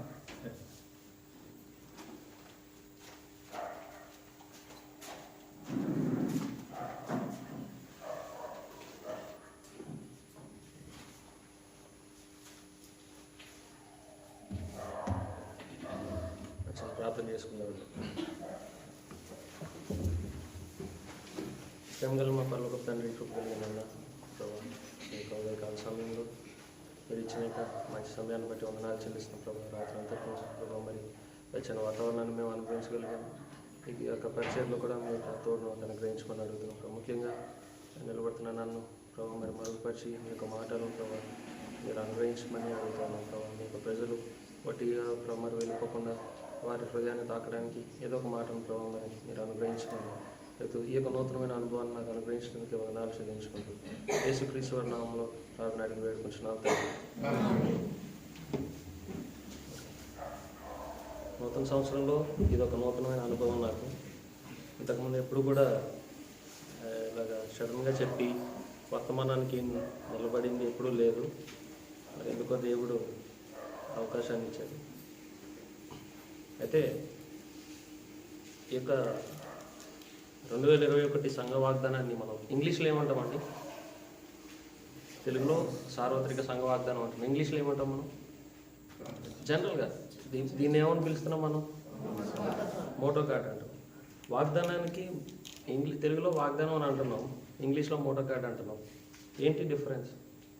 అసలు మోటో కార్డ్ అంటే అర్థం ఏంటి? వాగ్దానం కాబట్టి మనం ఏమన్నాలి దీన్ని? యూనివర్సల్ సార్వత్రిక సంఘ వాగ్దానం కాబట్టి యూనివర్సల్ చర్చ్ ప్రామిస్ అని అనాలి. మనం మోటో కార్డ్ అంటున్నాం. మోటో కార్డ్కి ప్రామిస్కి, మోటోకి ప్రామిస్కి లేకపోతే నిబంధన కవెనెంట్కి డిఫరెన్స్ ఏంటంటే, నిబంధన అనేది 2 వ్యక్తుల మధ్యన లేకపోతే 2 గుంపుల మధ్యన జరుగుతుంది. వాగ్దానం అన్నది మనల్ని ఎవరైనా ప్రేమించి లేకపోతే మనకి బాగా నిలవైన వాళ్ళు, మనకి కావాల్సిన వాళ్ళు, లేకపోతే మన స్నేహితులు ఎవరైనా మనకు అభయం ఇచ్చేదాన్ని వాగ్దానం అంటారు. అరే నేను ఉన్నాను రా అని ఒక భరోసాలాగా ఇచ్చేదాన్నే వాగ్దానం అంటారు. అంతకుమించి వాగ్దానం అంటే ఏం లేదంటే దాని ప్రమాణాలు వేరు, మళ్ళీ వాగ్దానం వేరు. మూడోది వచ్చి మోటో. మోటో అంటే ఏంటంటే సాధారణంగా మీరు కంపెనీస్కి లేకపోతే కొన్ని బ్రాండ్స్కి ట్యాగ్ లైన్స్ అంటారు, కింద దాన్ని ఏమంటారు, ట్యాగ్ లైన్ క్యాప్షన్స్ అంటారు కదా, అట్లా వాళ్ళకి ఉంటుంది. మా ఎయిమ్, మా మోటో అని ఉంటుంది. Hour aim, our motto, hour goal, our motto అంటే మా గురి, మా ధ్యేయం. మోటో అంటే ధ్యేయం. మా ధ్యేయం ఏంటంటే మా యొక్క ఆలోచన విధానం, అంటే మా యొక్క ఆలోచన సరళి ఎలా ఉంటుంది అని. కాబట్టి ఇవి నాకు దేవుడు అనుగ్రహించిన తలంపు. ఇదే కరెక్ట్ అన్నది కాదు. ఈ యొక్క సంఘ వాగ్దానం ఏదైతే మనకు అనుగ్రహించబడిందో 3 వాక్యాలు, ఇది ఈ యొక్క సంవత్సరం అంతా మన సంఘం లేకపోతే ఈ బక్సింగర్ సహవాసంలో, హెబ్రోన్ సహవాసంలో ఉన్న సంఘాలన్నీ కూడా ఈ యొక్క మోటో కార్డ్ అన్నది ఏంటంటే, ఇంకా మన బైబిల్ పరిభాషలో చెప్పాలంటే మూలవాక్యం కింద తీసుకుంటాం. ఇప్పుడు మన ఇంటికి మూలరాయిని ఎట్లా అయితే పెడతామో అట్లా ఇది ఒక మూలరాయి లేకపోతే మూల వాగ్దానం. ఇది మూలవాక్యం ఉంటుంది. ఇది మాకు సండే స్కూల్లో ఉన్నప్పుడు మూలవాక్యం ఏంటంటే, మా యొక్క గ్రూప్కి సీనియర్స్కి యాకోబు 1:22 నిద్ర లేచి వెళ్ళినా సరే యాకోబు 1:22 ఎప్పుడూ చెప్పాలన్నమాట. అంటే మా యొక్క మూలం అంతా మేము నేర్చుకునే దానికి మూలం అంతా ఆ వాక్యం. అట్లాగా ఈ యొక్క సంవత్సరానికి మన సంఘం లేకపోతే మన సంఘంలో ఉన్న విశ్వాసులు, ఈ సంఘాలన్నీ కూడా దేని మీద కట్టబడాలి, లేకపోతే వారి యొక్క జీవిత విధానాన్ని లేకపోతే సంఘ విధానాన్ని ఎట్లా పెంపొందించుకోవాలి అన్నది ఏంటంటే దానికి మూలం ఈ 3 వాక్యాలు. అంటే ఈ 3 వాక్యాలనే కాదు, పెద్దలు ప్రార్థన చేసి అనాది కాలం నుండి వస్తున్న విధానంలో ఈ 3 వాగ్దానాలు, ఈ మూట కార్డు ఏదైతే ఇస్తున్నారో దీని మీద ఉన్న వాక్యాలతోటి ఆ యొక్క సంవత్సరం వారి జీవన విధానంలో లేకపోతే సంఘాన్ని నడిపించే నాయకులు కానీ, బాధ్యత తీసుకుంటున్న వాళ్ళు కానీ, మిగతా విశ్వాసులు కానీ ఆ యొక్క 3 వాక్యాలు ఏదైతే చెప్తున్నాయో లేకపోతే ఏదైతే భావాన్ని వ్యక్తం చేస్తున్నాయో దాని మీద వాళ్ళు కట్టుకునేలాగా, వారి యొక్క సంఘాన్ని పెంపొందించుకునేలాగా ఉన్నదని నేను నమ్ముతున్నాను. సో మూలవాక్యం లేకపోతే మోటో అన్నదానికి అది. సో మన ధ్యేయం ఏంటంటే ఇక్కడ మనం చూస్తే ప్రతి వాగ్దానంలోనూ ప్రతి సంవత్సరం ఏదో ఒక పదం అన్నది హైలైట్ చేస్తారు. 3 వాటిలోనూ కామన్. ఇక్కడ ఏముందండి, ఇక్కడ ప్రేమించు అన్నది హైలైట్. అంటే అట్లాగా ప్రతి సంవత్సరం ఒక వాగ్దానం మీద, ఒక పదం మీద లేకపోతే ఏదో ఒక వర్డ్ అన్నది హైలైట్ అవుతూ ఉంటుంది. సో ఈ సంవత్సరం వాగ్దానాలు ఒకసారి మనం చూద్దాం. కీర్తన గ్రంథం 91వ అధ్యాయం 14వ వచనం. కీర్తనలు 91వ అధ్యాయం 14. అతడు నన్ను ప్రేమించుచున్నాడు గనుక నేను అతన్ని తప్పించేదను, అతడు నా నామము నెరిగినవాడు గనుక నేను అతన్ని గణపరిచేసాను. అట్లాగే రెండవది గలతీయులకు రాసిన పత్రిక 2వ అధ్యాయం 20వ వచనం. గలతీయులకు రాసిన పత్రిక 2వ అధ్యాయం 20వ వచనం.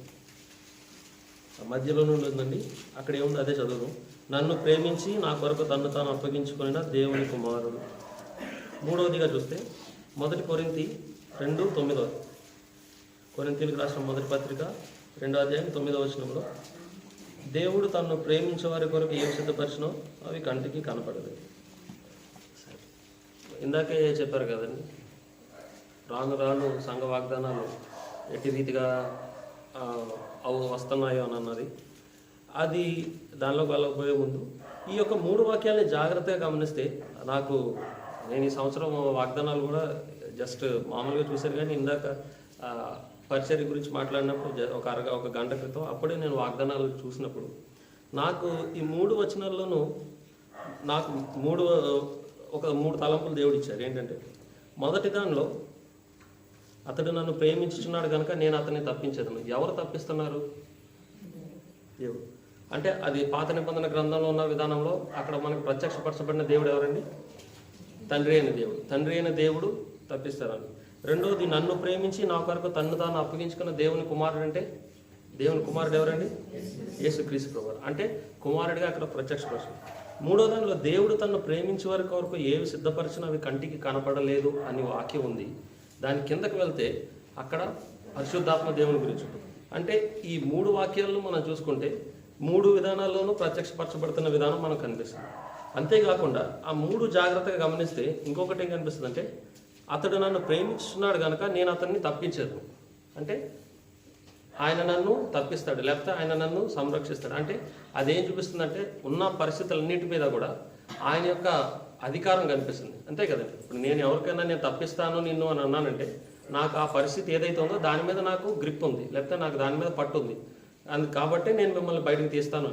అంటే తండ్రి అయిన దేవుడి యొక్క సార్వభౌమాధికారం మనకు ఆ యొక్క వాగ్దానంలో కనిపిస్తుంది. చూడగానే నాకు కనిపించినది.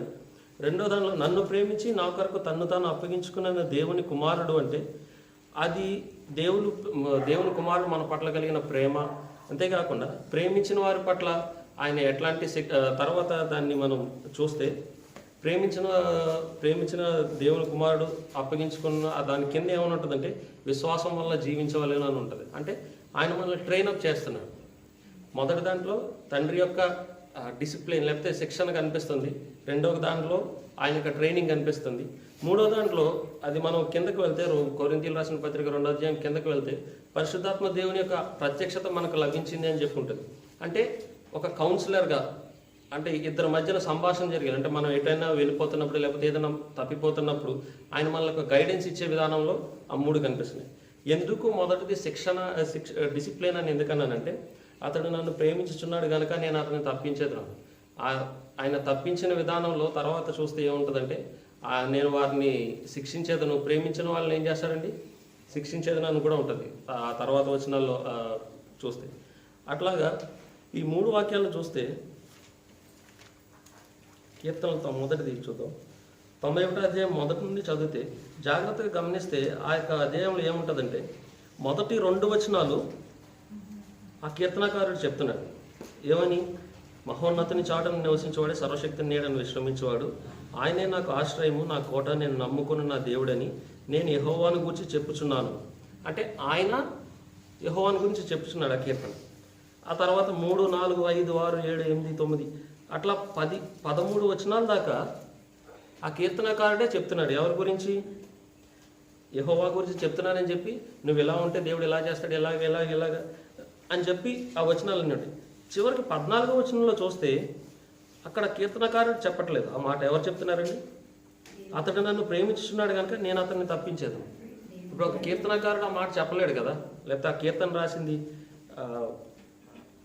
ముందు కీర్తన మోషే ఉంది కాబట్టి ఆ యొక్క అధ్యాయంలో అవన్నీ చూస్తే నాకు అది మరి ఎవరు రాశారన్నది పైన లేదు. కానీ ఆ కీర్తనకారుడి యొక్క అనుభవాలన్నీ చూస్తే చీకటిలోను రాత్రి వేళ అంటే ఆయన జరిగిన అనుభవాలన్నీ ఆయన రాస్తారు అనమాట. ఇట్లా ఉన్నా సరే నువ్వు భయపడొద్దు, ఎందుకంటే నేను ఇట్లాంటి ప్రదేశాల్లో వెళ్ళినప్పుడు దేవుడు నన్ను కాపాడాడు, కాబట్టి మీరు భయపడద్దని. కానీ చివరికి 14వ వచనంలోకి వచ్చినప్పటికీ అతడు నన్ను ప్రేమించుచున్నాడు కనుక నేను అతన్ని తప్పించేదను, అతడు నా నామం నెరిగినవాడు కనుక నేను అతన్ని గణపరిచేదను అన్న మాటలు అది సాధారణంగా ఒక మనిషి చెప్పిన మాటలు కాదు, ఎవరు దేవుడు చెప్తున్న మాటలు.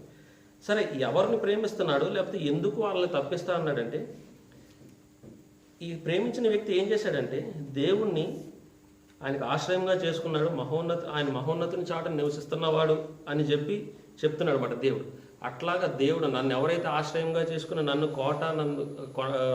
కోటగా చేసుకుని నన్ను ఎవరైతే నమ్ముకుంటారో వారిని నేను ప్రేమిస్తాను, అట్లాంటి వారిని నేను తప్పిస్తాను అని చెప్పి ఆ యొక్క వాక్యం భాగంలో మనకు కనిపిస్తుంది. అంతేకాకుండా ఆయన ప్రేమించి ఆయన తప్పించి ఏం చేస్తా అన్నాడు? గణపరుస్తారన్నాడు. కాబట్టి దేవుడు ప్రేమించిన వారిని ఏం చేస్తాడంటే శిక్షణకి గురి చేస్తాడు. మనకి తండ్రి ప్రేమించిన కుమారుడు శిక్షణకి కంపల్సరీ. ఆ ప్రేమలో మనం ఏంటంటే ప్రేమిస్తున్నాడు, తప్పిస్తున్నాడు అంటే జాగ్రత్తగా గమనిస్తే దేవుడు తప్పించే విధానాల్లో కొన్ని ఎట్లా ఉంటాయంటే, ఒక్కొక్క పని మనం పలుమార్లు అదే పని చేస్తుంటే దేవుడికి మనం అంటే ప్రేమ కాబట్టి ఏం చేస్తాడో మనల్ని అక్కడ నుండి తీసేస్తాడు. ఆ తీసేయడం అన్నది ఒక్కొక్కసారి చాలామంది జీవితాల్లో కూడా మనం చూస్తాం. చాలామంది త్రోవ తప్పిపోతారని చెప్పి వారు కరెక్ట్గా ఉన్న టైంలోనే దేవుడు తీసుకెళ్ళిపోయిన వారిని చాలామందిని మనం చూసాం. అంటే ఏంటంటే తప్పించడం అన్నది మనం ఆలోచన, అంటే ఇది ఒక హెచ్చరిక అని కూడా చెప్పారు కాబట్టి నేను చెప్పింది తప్పించడం అనే విధానంలో మనల్ని రక్షించే విధానం ఉంటుంది, మనల్ని అక్కడ నుండి తీసి అంటే ఇంకా మనం ఇక్కడ ఉండడం మంచిది కాదు అనే విధానంలో కూడా ఉంటుంది. అంటే అక్కడ శిక్షణ కూడా ఉంది, అంటే ఒక డిసిప్లిన్ అన్నది నేర్పించడానికి మనల్ని తప్పిస్తున్నాడు, ఎందుకంటే మనల్ని ప్రేమించాడు అన్న అర్థం మనం తీసుకుంటే ఈ సంవత్సరం అంతట్లో కూడా దేవుడు మనల్ని ప్రేమిస్తున్నాడు అని అన్నప్పుడు దేవుడు మన పట్ల కన్సర్న్ కలిగి ఉన్నాడు. ప్రేమలు ఏంటంటే ఆ యొక్క శిక్షణ అన్నది ఉంటుంది కాబట్టి అది మనం జాగ్రత్తగా గమనించిన వారం అయితే తప్పకుండా ఈ యొక్క సంవత్సరం అంతా కూడా మనం ఆయన్ని ఏ విధంగా ప్రేమిస్తాం, మనం ప్రేమించేటప్పుడు కూడా ఆ యొక్క గౌరవంతో మనం ఆయన ప్రేమించేవారంగా ఉంటాం. అదే సమయంలో ఆయన యొక్క మనల్ని తప్పించే విధానం ఏదైతే ఉందో దానిలో కూడా మనం జాగ్రత్తగా ఉండేవాళ్ళం ఉంటాం. దేవుడు నన్ను తప్పిస్తాడు అన్నప్పుడు ఏ విధంగా తప్పిస్తాడు అన్నది కూడా మనం జాగ్రత్తగా గమనిక కలిగి ఉంటాం. రెండోది చూస్తే గలతీయులకు రాసిన పత్రిక 2వ అధ్యాయం 20వ వచనంలో అది సగం నుండి ఉందండి. అది జాగ్రత్తగా చూస్తే మనకి ఏమర్థమవుతుందండి ఆ వాక్యం? నన్ను ప్రేమించి నా కొరకు తను తాను అప్పగించుకున్న దేవుని కుమారుడు. దానికి ఎండింగ్ కూడా లేదు, కరెక్ట్గా లేదు. అదే వాక్యాన్ని మనం ఇక్కడ చూస్తే ఏముందండి? నేను ఇప్పుడు శరీరం ముందు జీవించుచున్న జీవితము నన్ను ప్రేమించి నా కొరకు తన్ను తాను అప్పగించుకున్న దేవుని కుమారుని అందరి విశ్వాసం వల్ల జీవించున్నాను. ఆ వాక్యం పూర్తిగా చదివిన దానికేను దీనిలో ఉన్నదానికి చాలా అర్థం మారిపోతుంది. ఏంటి ఇక్కడ అంటే నేను ఇప్పుడు జీవిస్తున్న జీవితం అన్నది నన్ను ప్రేమించి దేవుని కుమారుడు ఎవరైతే నన్ను ప్రేమించారో ఆ యొక్క దేవుని కుమారుని మీద విశ్వాసం ద్వారా నేను జీవిస్తున్నాను అని అర్థం వస్తుంది అక్కడ. కాబట్టి మనం ఇక్కడ పౌలు ఏ విధంగా అయితే చెప్తున్నాడు, ఇక్కడ చెప్తున్న విధానం ఎవరి గురించి చెప్తున్నాడు అంటే పౌలు ఆ యొక్క గలతీయులకి చెప్తూ అక్కడ ఒక వివాదం జరిగింది వాళ్ళకి. ఆ యొక్క వివాదంలో ఆయన పైనుండి మాట్లాడుతూ ఉన్నాడు. చూడండి, ఆ ధర్మశాస్త్రం విషయమై నేను చచ్చిన వాడిను, నేను క్రీస్తుతో కూడా సిలువ వేయబడిన వాడిను అంటే అది ఆయనకి యూదులకి సంబంధించిన విధానంలో చెప్తున్నాడు. ఇప్పుడు అక్కడ ఏంటంటే ఎందుకు క్రీస్తుతో కూడా సిలువ వేయబడిన వాడిని చెప్తున్నాడు? ధర్మశాస్త్ర విధానంలో నేను చచ్చిన వాడిగా ఉన్నాను. క్రీస్తు కూడా ధర్మశాస్త్రానికి నెరవేర్చడానికి వచ్చి ధర్మశాస్త్రం ద్వారా ఎవరో నీతిమంతుడిగా తీర్చబడ్డాడు కాబట్టి దాన్ని రద్దు చేసి ఆయన నీతిమంతులుగా తీర్చడానికి ఆయన సిలువ వేయబడ్డాడు. ఈ యొక్క విధానంలో అన్యులమైన మనకి ఏ విధమైన ఆస్కారం లేదండి. కానీ మనకి ఆ యొక్క నీతి లేకపోతే ఆ యొక్క నీతిమంతుల నీతిగా విధానం మనకు ఎట్లా వచ్చిందంటే ఆయన యొక్క కృప ద్వారా. అందుకే నా 21వ వచనంలో చూడండి, నేను దేవుని కృపను నిరర్ధకము చేయను అంటే, ఎందుకంటే అక్కడ మనం అన్యజనులు అయిన మనకి ఆయన కృప వల్లనే మనకి ఆ యొక్క నీతి ఏదైతే ఉందో లేకపోతే ఆయన యొక్క శిలువ మరణం ద్వారా ఆయన ప్రాణం అర్పించిన ఈ విధానం అంతా కూడా మనకి ఆయన రావడం కూడా ఎవరి గురించి వచ్చారంటే ఇశ్రాయేల్ యూదుల గురించి, నేను ఇశ్రాయేల్ గురించి వచ్చానని చెప్పి కూడా యేసుప్రభువు వారు చెప్పిన విధానం. కాబట్టి ఇక్కడ చెప్తున్న విధానం ఏంటంటే, నేను ఇప్పుడు జీవించుతున్న జీవితము నన్ను ప్రేమించి నా కొరకు తను తాను అప్పగించుకున్న దేవుని కుమారుని అందరి విశ్వాసం వల్ల జీవిస్తున్నాను. అంటే ఆయన నన్ను ప్రేమించాడు. ప్రేమించిన విధానంలో ఈయన పౌలుకి ఎట్లాంటి విశ్వాసంతో ఆయన జీవిస్తున్నాడండి? ఆ యొక్క శరీరం కూడా నాది కాదని అంటారు చూడండి. నేను జీవించుతున్నవాడిని నేను కాదు, క్రీస్తేనా ఆయనది జీవించుతున్నాడు.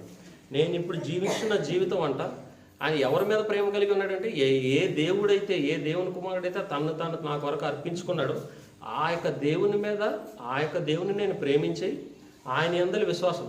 కాబట్టి మనం కూడా ఏంటంటే ఎటువంటి దేవుని మనం కలిగి ఉన్నామో మనం గుర్తెరిగి ఆ యొక్క దేవుని మీద ప్రేమిస్తూ ఆయన యందలి విశ్వాసంతో మనం జీవించే విధానంలో మనం ఉంటుంది.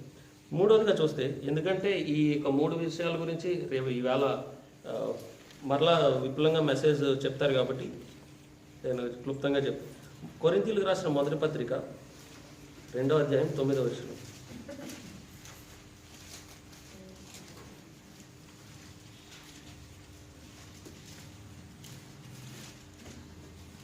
ఇది జాగ్రత్తగా చదవండి. ఇందును గూర్చి దేవుడు తన్ను ప్రేమించిన వారి కొరకు ఏవి సిద్ధపరిచినో అవి కంటికి కనబడలేదు, చెవికి వినబడలేదు, మనిషి హృదయం గోచరం కాలేదు అని రాయబడి. సరే, ఇది ఎవరి గురించి మాట్లాడుతున్నారండి? జాగ్రత్తగా అక్కడ పైన గమనిస్తే కింద వచ్చిన చదవండి. ఇప్పుడు దేవుడు తను ప్రేమించిన వారి కొరకు ఏవి సిద్ధపరిచినవి కంటికి కనపడలేదు, చెవికి వినపడలేదు, మనిషి హృదయం గోచరం కాలేదని రాయబడి. మనకైతే దేవుడు వాటిని తన ఆత్మ వలన బయలుపరిచి ఉన్నాడు. ఇందాక పరిశుద్ధాత్మ అన్న విధానం చెప్పాను కదండి, ఇక్కడ ఆత్మ వల్ల అంటే ఇప్పుడు మనకి ఆత్మ వల్ల మనకైతే బయలుపరుస్తున్నాడంటే ఆ పై వాక్యం ఎవరి గురించి చెప్తున్నాడు? దేవుని ప్రేమించే వారి గురించి చెప్తున్నారా? దేవుని ప్రేమించే వారి గురించి చెప్తే ఆ పై వచనం దేని గురించి అండి? కాబట్టి మనం ముందుండి చదివితే 7వ వచనం నుంచి చదువుతాను చూడండి. ఈ లోకాధికారుల జ్ఞానం కాదు కానీ దేవుని జ్ఞానం మర్మమైనట్టుగా బోధించుచున్నాము. ఈ జ్ఞానం మరుగై ఉండెను. జగదుత్పత్తికి ముందుగానే దీనిని దేవుడు మన మహిమ నిమిత్తం నియమించను. అది లోకాధికారుల్లో ఎవరికి తెలియదు. అది వారికి తెలిసిన మహిమా స్వరూపేయ ప్రభువును సిలువ వేయకపోయి ఉందురు. ఇందుని గురించి దేవుడు తను ప్రేమించే వారి కొరకు ఏవి సిద్ధపరిచినో అవి కంటికి కనబడలేదు, చెవికి వినబడలేదు, మనుష్య హృదయానికి గోచరం. దేవుడు ప్రేమించిన వారికి సిద్ధపరిచాడు కొన్ని. అవి ఎవరికి కనిపించలేదు?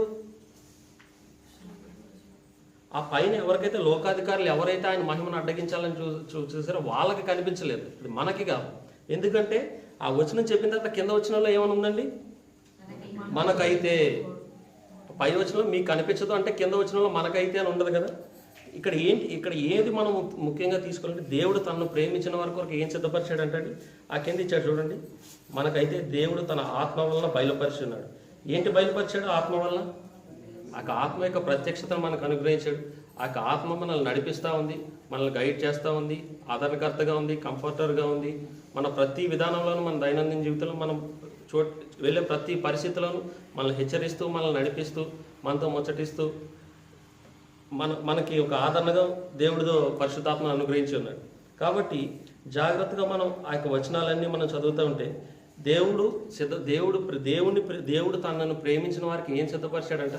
ఆయనకు ఆత్మను అనుగ్రహించాడు. ఆ యొక్క పరిశుద్ధాత్మను అనుగ్రహించాడు. ఆ పరిశుద్ధాత్మ యొక్క ప్రత్యక్షత వల్ల ఈవేళ మనం ఒక మన జీవిత విధానం కానీ లేకపోతే ఒక వాక్యాన్ని పరిశోధించడంలో కానీ మన వాక్యంలో ముందుకు వెళ్ళడంలో కానీ ప్రతి దాంట్లోనూ మనకు ఎవరు సహాయపడుతున్నారండి? ఒక పరిశుద్ధాత్మ.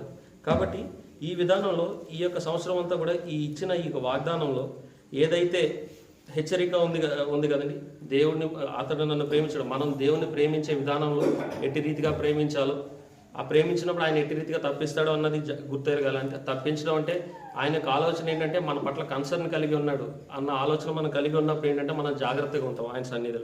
రెండోది, ఆయన ప్రేమించి మన కొరకు అప్పగించుకున్న విధానంలో ఆ యొక్క ప్రేమను మనం కూడా మన యొక్క జీవన విధానంలో దాన్ని కనపరిచే విధానంలో. మూడోది, దేవుడు తన ప్రేమించే వారి కొరకు ఏవి సిద్ధపరచడం కంటికి కనబడి, దేవుడు ఆయన మనం ప్రేమిస్తూ ఉంటే మన కొరకు ఏవి సిద్ధపరిచాడో అన్నది మన ఆత్మ వల్ల బయలుపరచబడుతుందని చెప్పి ఆ కింద వాక్యం. కాబట్టి ఆత్మ వల్ల మనకి ఏదైనా బయలుపరచబడాలంటే మనం ఆత్మతో ముచ్చటించాలి, లేకపోతే ఆత్మతో ఆ యొక్క సమయం గడిపితే. శ్రేష్టమైన సమయం గురించి రాత్రికాల సమయంలో మనం ఒప్పుకోలు ప్రార్థనలో విన్నాం కదండి.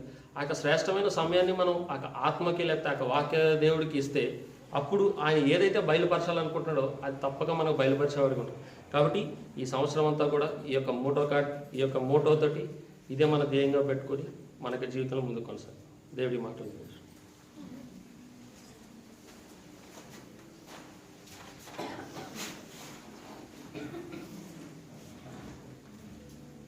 ఈ సంవత్సరం అంతా సేన సంఘం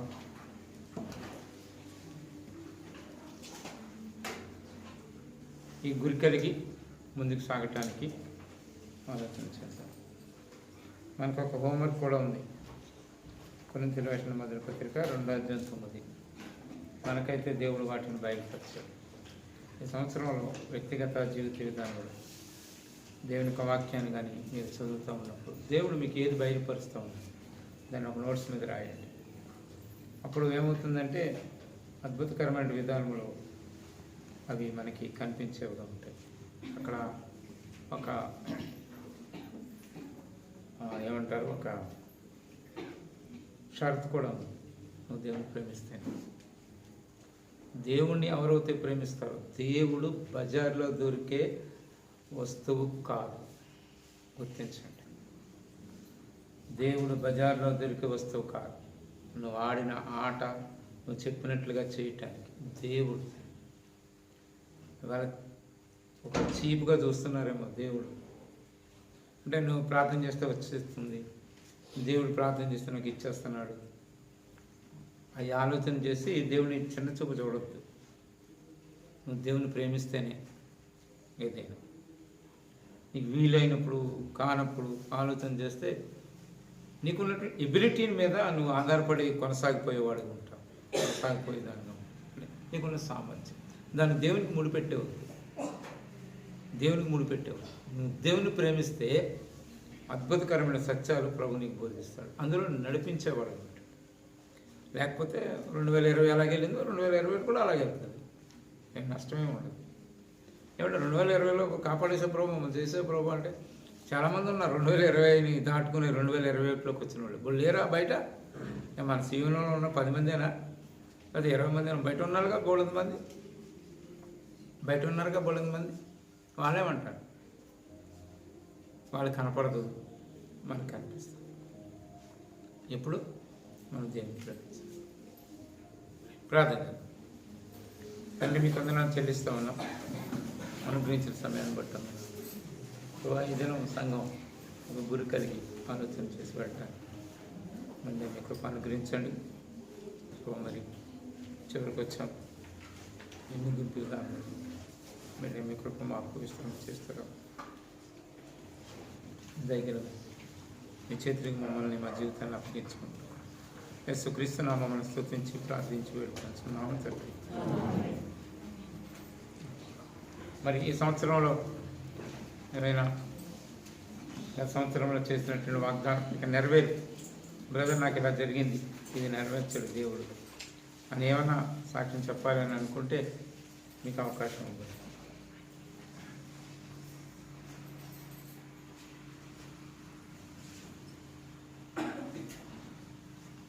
రైట్, మనం లేచి నిలబడి పాట పాడదాం.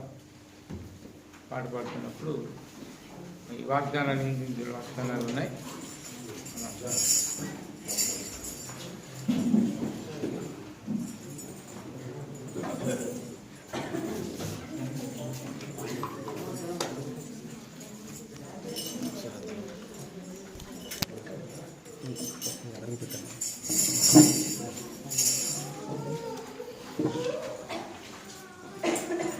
తీసే ఇక్కడ కింద పెట్టదు ఇది వేస్ట్ ఇది బెటరా సైడ్ ఎక్కడ పెడదాం సైడ్ ఎక్కడ పెడదాం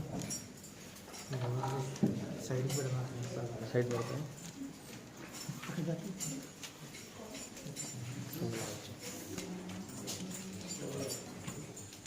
మన పుస్తకం 198వ పాఠం.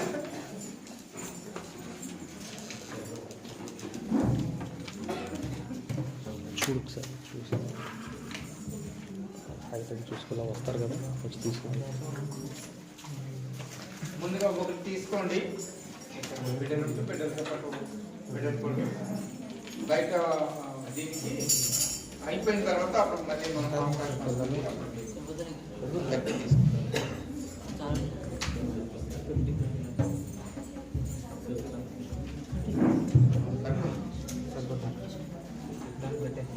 ఏడు 760 పాత పుస్తకాలు. ముందు సహోదరులు వస్తారు.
తీసుకోవాలి అని అనుకుంటే వచ్చి తీసుకోండి. మేము ఆఖరి చరణం పాడుతాం. ఈ జీవిత యాత్రలో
వాద్యం వాయించే వాళ్ళు పాటలు పాడిన వాళ్ళు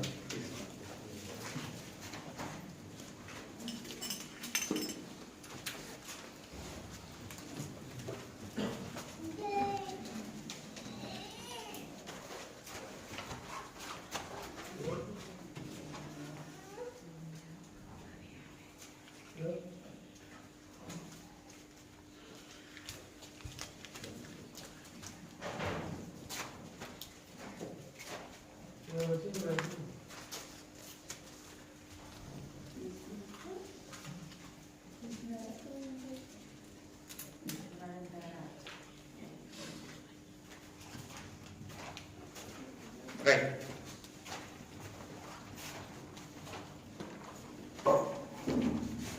దేవుడు ఇచ్చిన వ్యక్తిగత వాగ్దానాన్ని ఆలోచన చేసుకుని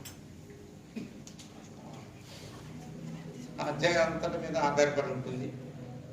షరతం అనేటువంటిది ఉంటుంది. ఇతను ఏదో తీసుకున్నట్టు మాత్రాన జరిగేది ఉండదు, జరిగేది ఉండదు.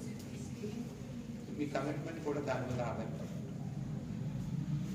ఆలోచన చేసినప్పుడు దేవుడు నూతన సంవత్సరాల ప్రోత్సాహకరణ తన మాటతో మనల్ని ప్రోత్సహించేవాళ్ళు. సమయంలో ఈ వారాల కార్యక్రమాలు ఇవాళ 10 గంటలకి అందరం చేతి వస్తాం. ఇక్కడ ఉండిపోవాలి వెళ్ళలేమనుకుంటే ఇక్కడ ఉండిపోవచ్చు, పడుకోవచ్చు. ఇది మేము ఒక మీరు బట్టలు తెచ్చుకుంటాం, ఇక్కడ చేసుకోవచ్చు. ఒకవేళ ఏమి ఇంటికి వెళ్తామంటే ఇంటికి వెళ్ళి అక్కడ 10 గంటలకు మనం ప్రారంభించుకుంటాం. అవి చెప్తా ఉన్నాను. 9 గంటలకి పరిచయం ఉన్న సహోదరి వచ్చి గంటల సహోదరి ఇది 9 గంటలకు వచ్చి సిద్ధపరచాలి. ఒకవేళ కుదరకు రావటానికి అవ్వదంటే చెప్పండి, ఫోన్ చేసి మనం రావటానికి అవ్వదు, శుభ్రపరచడానికి ఆలోచన అంటే అప్పుడు అందరూ పడుకుంటారు, ఆలోచన చేస్తారు.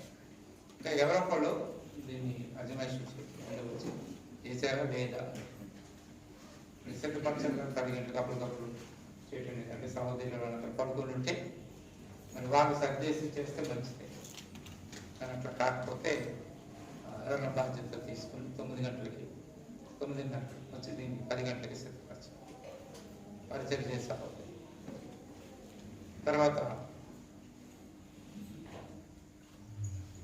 మనకి బ్రహ్మవిందు ఉంటుంది. బ్రహ్మవిందులు పాల్గొన్న తర్వాత అప్పుడు గురువారం. రెండవ ఒక అంశం ఏంటంటే ఉదయకాలంలో సహోదరులు వంట పరిచయం చేస్తారు. అందులో ఎవరెవరు అనుకున్నారో వాళ్ళకి కలిసి పరిచయం. తర్వాత సహోదరి రెడ్డికా గారు స్వీట్ ఇస్తానండి, స్వీట్ చేస్తానండి అని ముందు నుంచి అన్నారు. కాబట్టి ఆ సహోదరి పరిచయాలు ఉంటాయి. తర్వాత మనం ప్రభుదిన పరిచర్య ఉదయం 10 గంటలకి ప్రారంభిస్తాం. వచ్చే ఆదివారం ఫస్ట్ సండే భోజన సహవాసం. ఇదివరకులాగే వంట పరిచర్య చేసేటువంటి బ్యాచీలు వేస్తాం. సోమవారం నాడు రేపు ఆదివారం గంట మామూలుగా చేసుకున్నా వచ్చే వారం నుంచి వచ్చే వారం నుంచి వంట పరిచర్య డ్యూటీలు వేస్తాం. తర్వాత నెలలో ఒక రోజు ఆన్లైన్ ప్రేయర్ ఉంటుంది. ప్రతి శుక్రవారం 7 గంటలకు ప్రార్థన పరిచయం ఉంటుంది. నెలలో ఒక రోజు ఆన్లైన్ ప్రేయర్. తర్వాత ఆ బ్రదర్స్ ఆలోచన చేస్తాం. ఒకరోజు మందిరంలో వర్తమాన పరిచయం. అది సహోదరులు ఎవరికొనం వారానికి ఒకరు పంచుకుంటాం. ఇది ఒక బైబిల్ స్టడీగా కాదు, అందరం పంచుకుంటాం. ఒకరు అంటే ఇవాళ ఏం చేస్తాను చివరికి ఇంకొకరు అలాగా వర్తమానం ఇక్కడ ఉంటుంది. ఎందుకు ఉంటుంది అంటే మనం ఆదివారం నాడు ఏం చేస్తున్నామంటే సమయాన్ని ఆలోచన చేసుకుంటున్నాం. అందు గురించి పూర్తిగా వర్తమానం యొక్క అంశము తెలియచేయబడుతుంది. అందు గురించి ఒక వర్తమానాన్ని సహోదరులు పంచుకోవటానికి అంటే ఇంచుమించుగా 45 గంట 7 గంటలకు ప్రారంభిస్తాం. 7:30కి మనం పాటలు అవి అయితే 7:30 నుంచి 8:15 లేకపోతే 8:30 వరకు ఇంచుమించుగా గంట సేపు ఆ వర్తమానం గురించి ఏదైనా అంశం సహోదరులు ఇప్పుడు వాక్యాన్ని పంచుకున్నప్పుడు ఆ వాక్యంలో ఉన్నటువంటి చివరి అంటే ఎక్కువగా విశాలంగా ఆలోచన చేయటానికి పరిచర్య ఈ పరిచర్యలను ఆలోచించి 6వ తారీఖు 10 గంటలకు వివాహం ఇక్కడ సిటీ ట్యాంక్ చర్చ్. అది సుధీరు ఝాన్సీ వివాహం. దాని కొరకు సిద్ధపడుతున్నారు. కానీ ఇప్పటి వరకు మరి మీరు పూర్తిగా ఒక ఆలోచన చెప్పలేదు. అంటే బయట నుండి సంఘాల్లో ఉన్నటువంటి సహోదరులను పిలవాలా, లేకపోతే సంఘాలన్నిటికీ పిలవాలా, లేకపోతే వాళ్ళకి కార్డు ఇవ్వాలా అనేటువంటిది ఏం చెప్పలేదు. అది ఒకసారి అయిన తర్వాత మీరు సంప్రదిస్తే ఏం చేస్తే బాగుంటుంది అనేటువంటిది తెలియజేయబడింది. తర్వాత 13, 14 ఏడవారం మీటింగ్లు ఉన్నాయి.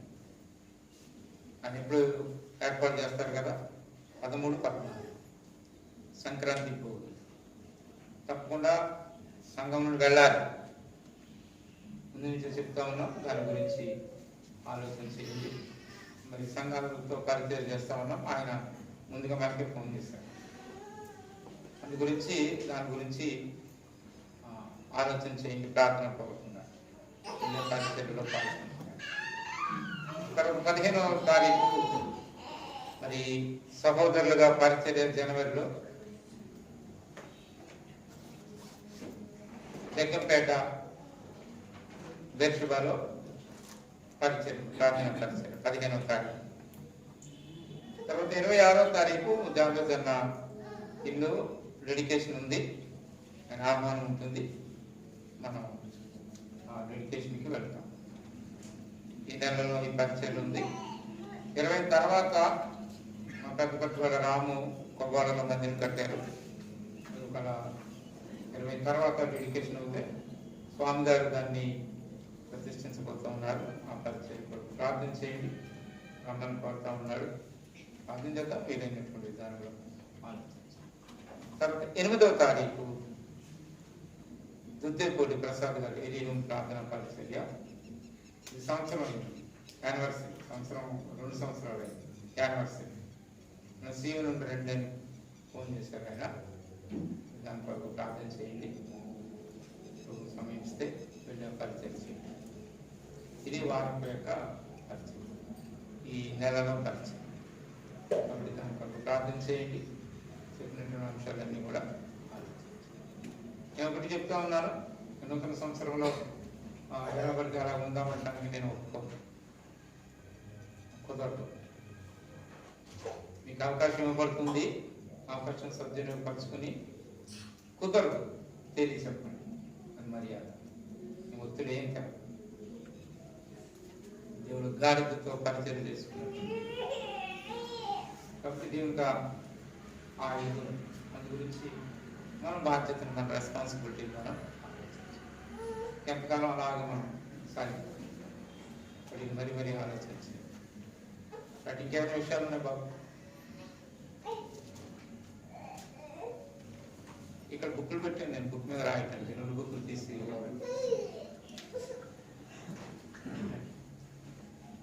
రాదండి. తండ్రి మీకు వందనాలు చెల్లిస్తున్నాం. మంచి దేవుడు నమ్మదగినది అనుగ్రహించిన సమయాన్ని బట్టి వందనాలు. వీళ్ళని ఓర్మితో ఓపిక ఎంతవరకు కూర్చున్నాం తండ్రి. వీళ్ళను ప్రేమించి మీ ఇంటిని మనకి తీసుకొచ్చారు, రాబోయే పరిచయం కొరకు సిద్ధపరచుకొని ప్రార్థన చేస్తాం. ఏమైనా ఒక విషయంలో ప్రార్థన చేస్తామన్నా కొద్ది బావగారు బయలుదేరి సాయంత్రం వెళ్ళాలి పరిచయం అయిన తర్వాత ప్రయాణం కొరకు సిద్ధపరచు. 15 మంది బిడ్డలు మరొకసారి జ్ఞాపకం చేస్తాం. నేను లౌకిస్ట్ కొరకు సిద్ధపరచు. అదే రీతిలో ప్రభావ సుదీర్ఘ బ్రహ్మానందపురం వెళ్ళారు, ఆ పరిచర్యలు సాయం చేశారని నమ్మి వందనాలు చేస్తాం. ప్రతి ఒక్కరూ కూడా బాధ్యత కలిగిన వాళ్ళు మీ ఇంటిని ప్రాధాన్యత ఇస్తూ శ్రేష్టమైనవి ఇవ్వాలని ఒప్పుకున్నటువంటి విధానం మరి ప్రభావం మరి మేము శ్రేష్టమైన ఆలోచనతో మేము ఈ సంవత్సరం అంతా చేయటం ప్రేమ కలిగిన విధానం ఒకరి మోటో దర్శన ఆలోచన చేస్తూ సాగటం మరి మీ కృపను పిలుస్తారు. వందనాలు క్రీస్తునామమున స్తుతించి ప్రార్థించి వేడుకొంచున్నాం తండ్రి. సమాధానకర్తైన దేవుడు మన సంపూర్ణంగా పరిశుద్ధపరచు. ప్రభువైన యేసుక్రీస్తు రాకడైంది మనం ప్రాణాత్మ దేహం సంపూర్ణంగా పరిశుద్ధంగా నిండారైన కాపాడబడినట్లుగా మనల్ని పిలిచిన దేవుడు నమ్మకమైన వాడు కనుక ఆయన అలాగున చేయను కనుక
జకరియా 2వ అధ్యాయం 8వ వచనం. దేవుడి సంవత్సరం మాకు వాగ్దానం ఇచ్చాడు. మిమ్మల్ని ముట్టిన వాడు తన కనుగుడ్డి ముట్టిన వాడని నేను చిన్నను ఈ సంవత్సరం వాగ్దానం కాబట్టి నాకు జాగ్రత్త.